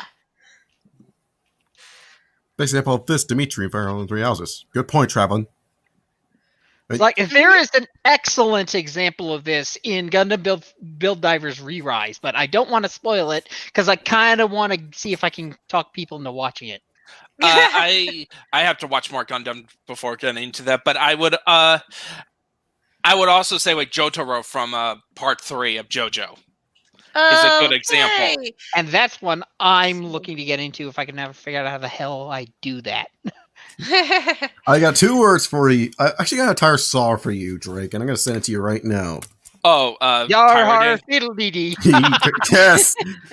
And also, Demonica Dex is your why friend. does this goofball think that these are absolutes when the few times she has a point, they're more subjective than anything? Nah, don't Because- insult goofs by comparing them to Lily. Yeah, don't do that.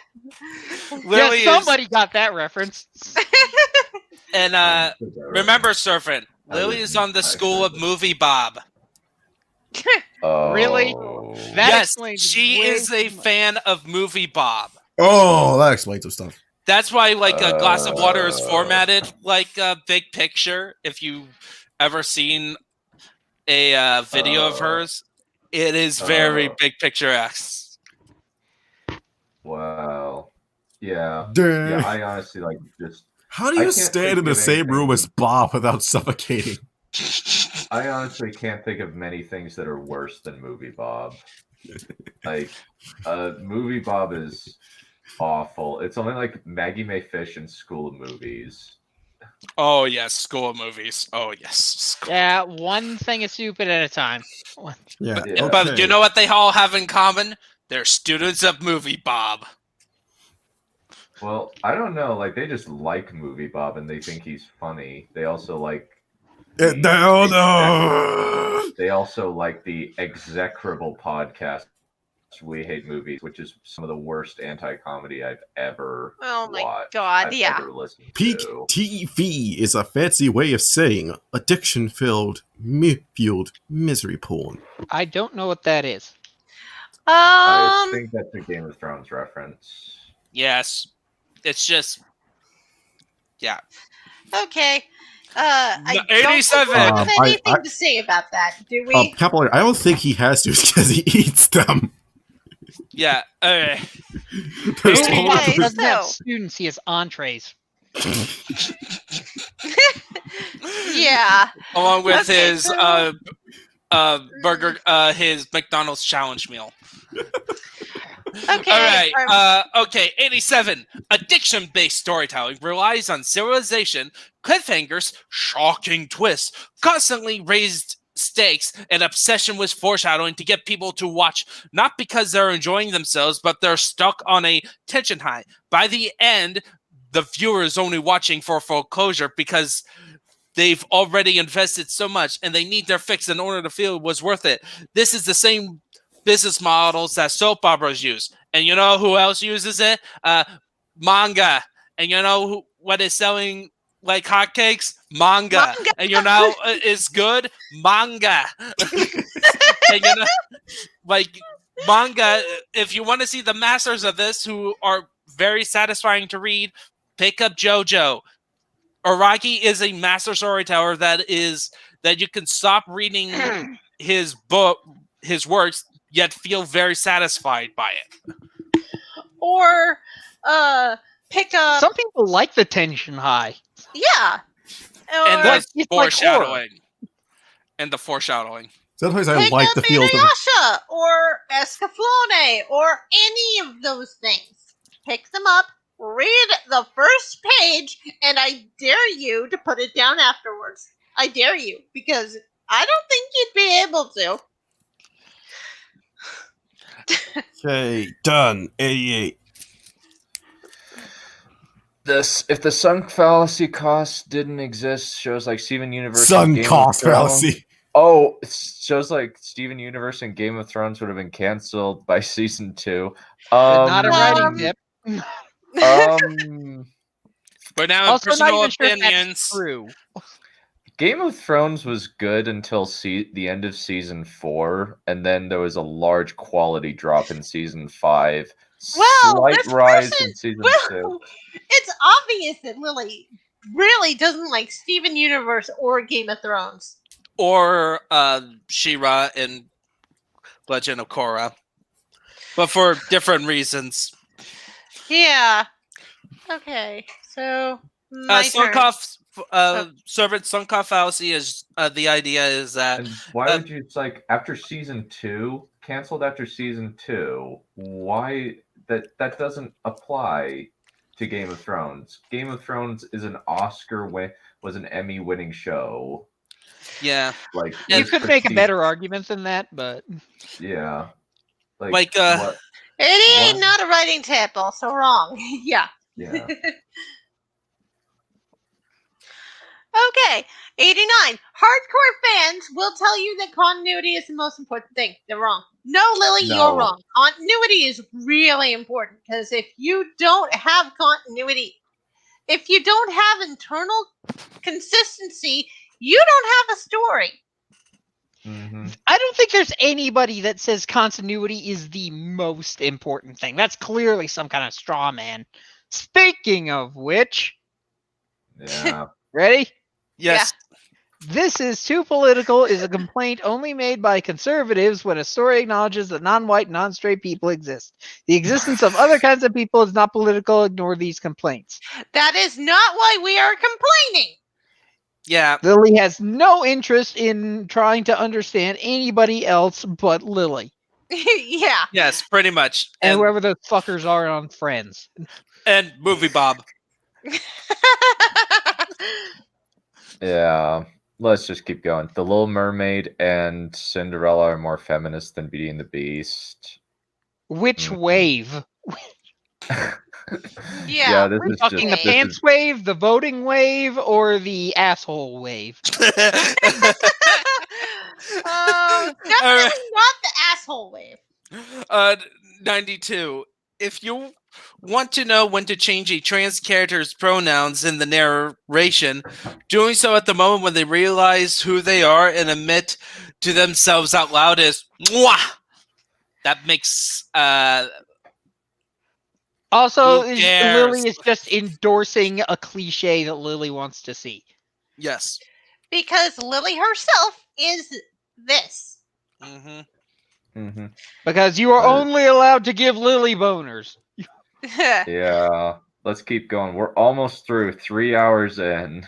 We're in the final stretch. Picking up the pace. Yep. All right. Unfortunately, Wolf got taken down. Okay. Done.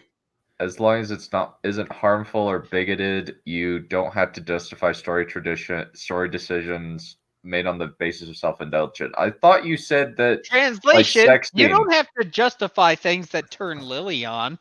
or sex or or self-indulgence. Like I thought that wouldn't a sex scene fall under this? Also, I would think so. 50% of his writing advice, her writing advice, just got disqualified. Yep. Vampires and werewolves are not inherently coded.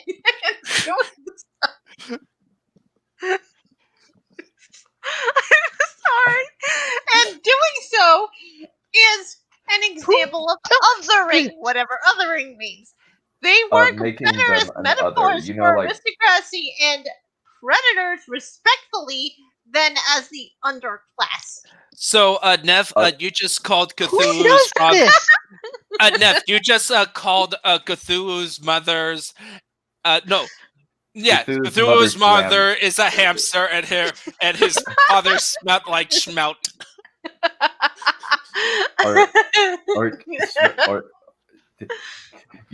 Your mother was a hamster, and your father smelled of elderberries. LGBTA, let go of the bitchin' Trans Am. Yeah. But why all of a sudden we just go into vampires and werewolves? Like vampires, the whole point of vampires, at least with Bram Stoker Dracula, is they have no moral restraints at all. They're also kind of coded as foreigners. Like that's the point. And that is basically othering, I believe, because it's us versus them. That's why a lot of people hate the book Bram Stoker's Dracula. Dracula on the left. They hate. Then they're wrong. They're completely wrong because Bram Stoker's Dracula is not just like foreigners coming into England. It's like there's more to it than that. And then werewolves is just talking about the beast within and like controlling your sin nature. That stuff. Exactly, but they don't understand that. Yeah, they don't. And a lot the Crapula conflated social anxiety with societal anxiety. Have Which you is had annoying sexual intercourse with Dracula?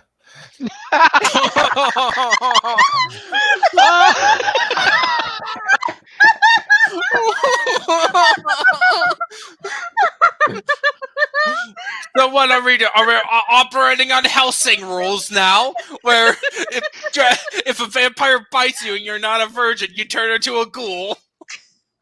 Yes. Yes, actually. Oh my goodness! Like, so... Unironically, yes. It is operating on that rule. And Oh also, my... like, Oh, good lord. Anyway, who's 95? I believe that's Drake. Okay. Some of the best stories ever were written as an act of spite. Hey, that's science and sorcery. And Gona Guy. A lot of his works are... Oh, Violence Jack. That is actually better than a lot of people think. Well, here's the thing. So, Gona Guy's, like, a lot of his works is usually to purpose... Okay, here's the fun fact about Gona Guy's works. A lot of his works was made purposely to tick off conservative moms because they keep writing, criticizing the content of his works. What did I miss? Oh, some of the best stories are ever written was written as an act of spite. Basically, Gona Guy's career. That's Also, accurate. George Orwell's career. Yeah, a That's lot of also some writers' of mine, careers. That's some of mine. Like, it's like, that's some of mine. Like, at least like Battle of the Seven Suns has a female to male mentor relationship, and it's kind of like to say screw you to Jonathan McIntosh. Having a female be a mentor to a male does not automatically incite rage in people. And then conflict also of the you keep ether putting... got started because we absolutely freaking hate what Disney has done to Star Wars. And also, me and Wise Wolf are so spiteful to Roman folks that we ended up making a crazy world that we want to do a stream just to further world build on. Yeah, And it involves the United States of Vinland. And their leaders are all metal bands, and the top one is the Batten. Okay, so 96. I believe it's Wolf's turn. Yes. Yeah. Okay. Any system of government, with the exception of fascism, can exist in a political, positive, or negative context. Monarchies are not always inherently evil. See Hawaii pre-annexation. And monarchies are not always essentially good. Do you see what I'm about to say? See USA. Write accordingly. The USA is not a democracy. It's a republic. It's a constitutional republic. It's a constitutional republic, and it's a lot better than Canada. Republics are basically democracies at scale. Yeah, and also, you can make fascism seem good. It's called propaganda. Kura, you think communism is great. Oh, yes. Or if the thing that the fascists are fighting, you're even worse than them. Case or like, technically to a certain extent, Starship Troopers, I suppose. No, that is not accurate. Starship Troopers is more in line with Plato's Republic. Are the products of the author's passion and talent. Everything else is decoration. Mm-hmm. Yeah, it's like not even. It's like okay. The thing is that entire military guarantee citizenship thing is kind of misconstrued. It's actually more like you can willingly join it and gain more privileges, but otherwise you can live your entire life as a villain and not have to worry about anything else. Yeah, it's more in line with Plato's Republic. If you read Plato's Republic, his society structure is very authoritarian, but it has a similar structure as opposed to Plato's Republic, in Starship Troopers, as far as I know, this is me here in secondhand, you can earn your citizenship. You can earn up to become a silver rank, essentially, or even gold rank. As opposed to Plato's Republic, you are born either a bronze rank, silver rank, or gold rank. Yeah, that's Plato's Republic is more of a caste system, whereas Starship Troopers, if you read the book and not watch the movie, is actually like a hugely militaristic individualism. It's the state doesn't tell you to do anything, but it also has very little power over most people in society. And it's like very few people actually bother voting because the government basically doesn't have enough power to screw with them. Yeah. Yeah, and then like the Sky Marshal, even then, like the Sky Marshal can willingly step down at any time, and they have done so before on screen. Yeah. And you know it's bad when even the movie recognizes this. Mm-hmm. Is the line about the movie? There's a line in the movie, the exact words of the text. But do you understand it? And that's coming from the Starship Troopers movie. Yeah. All right. Lesbian, still on good terms with ex-boyfriend from before coming out, is a really cute friendship trope, and vice versa. Okay. I don't care. There's nothing to say about only. that. There's nothing really to say about that. Also, Nihilus, I like it. What? Let's see. Huh? Oh, check artwork. Oh. Wow, that Okay, was we'll have quick to- if that's the case. That was quick. Okay. Done, I believe it's your turn. No, it's Okay. yeah, it is. Or wait. The only difference between an extremely close platonic relationship and a romantic relationship is what the people involved choose to call it. Best friends are not something that should ever be prefixed with the word just. Wrong. No, there are some best friends who are a boy and a girl, or a girl and a girl, or a guy and a guy who are exactly that. Just best friends. The term heterosexual life partners exists for a reason. Yes. Yeah, like how Owen Wilson and Vince Vaughn are in a perpetual heterosexual life partner relationship. Yeah. Like, because they will never ever stop being in each other's movies, even though most of those movies are bad. Yeah. Okay. 99. Normalize friends saying "I love you" to each other. That's creepy. That Normalize is so creepy. friends saying That no is homo. creepy. Creep. It's creep. Yeah. Creep. Yeah, That's I, very yeah, creepy. honestly, at Crowley. this point, honestly, like, I just have this thing to say. I don't care. Yeah. What? None of us care. Wait, what? I didn't. I don't care. There you go. Okay, Drake, 100. If you write a 100-tweet long thread of writing advice, you're a huge loser with way too much free time in your hands. Get back to work and do something productive with your time.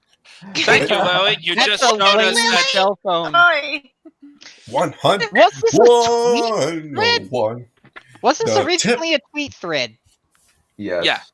Tip. That's And then she deleted it after people gave flack.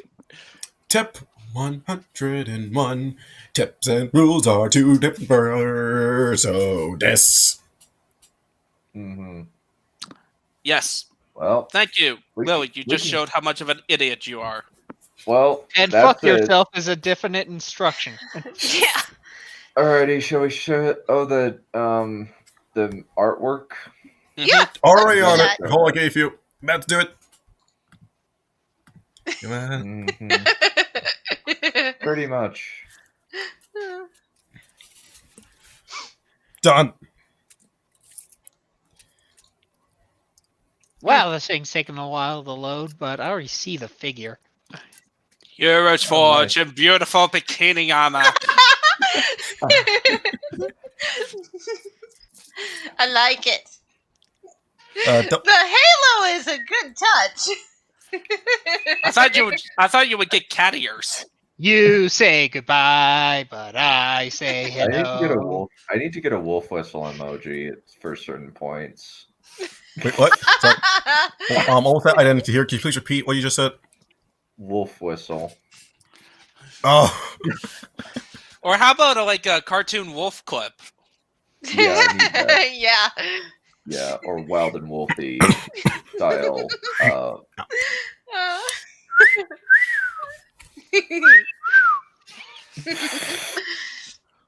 Yes, it's very nice. Yeah. So basically, I look like a moose. Yes, but a very cute moose. Make all the boy moose go. Wah. Only good funk. line in that movie. Aside from the pots banging together as the most desperate form of comedy. Yeah. Alrighty. Well, I think we will have to conclude it there. We've been 3.5 hours on this stupid list. Yep. And tomorrow. Yep. I am so happy that I gave you guys the suggestion. Hey, Ninja. So, Are you excited for Saturday? The world building one, or do we have to read more fanfic? Okay. World building one, of course. Yes. Okay, so American Vikings. It's for the quest for the might of our Lord. Shush. So, as for schedule, tomorrow we will be finishing off Bellen's Jurassic Park Ark and Aliens chapter, so that we can go back to Fire Can I Kill a Dragon next week. And on Wednesday, we will be doing our review of the animated Lord of the Rings trilogy, for lack of a better term of what the F that whole thing is. Yeah. I can't say anything. I gotta reveal something very funny when we get to that one. Yeah, that's pretty much it for this week. Thursday, Are there writing issues in that, or is it just janky animation? Writing issues. It's both. Both? Yeah. Both is good. Actually, both is not good in this case. I kind of have a soft spot for animated Lord of the Rings. Not so much the Ralph Bakshi one, the Return of the King and the Hobbit. I think that those are fine. I don't hate those. Where there's a whip, there's a way. Yeah, the only objective thing that those movies have over the live action one is the inclusion of songs. Yeah. Yes, Matthew. The only problem with that is there's too much. Have you looked at Lord of the Rings? Yeah. I remember singing a song of Durin. It's a 5. Kalama VD Porphyrius did the Song of Durin in song form. It is 5 minutes long. Yeah, and then they complete the Lonely Misty Mountains complete version, which includes parts of the Song of Durin, is 20 minutes. Yeah. Tolkien loves writing songs. They're just expressed through poem form. And as we all know, Hermes loves his poems. Mm-hmm. Yeah. Well, anyway, I think we will conclude it there. We will be back with Bellin tomorrow to finish it, and I will have my tangent buzzer very carefully there, because I want to finish with the Sting chapter so that we can watch the stupid Cold Crash Productions video. But either way, we will conclude it there. Thank you all for coming. See you guys later. See ya. See ya.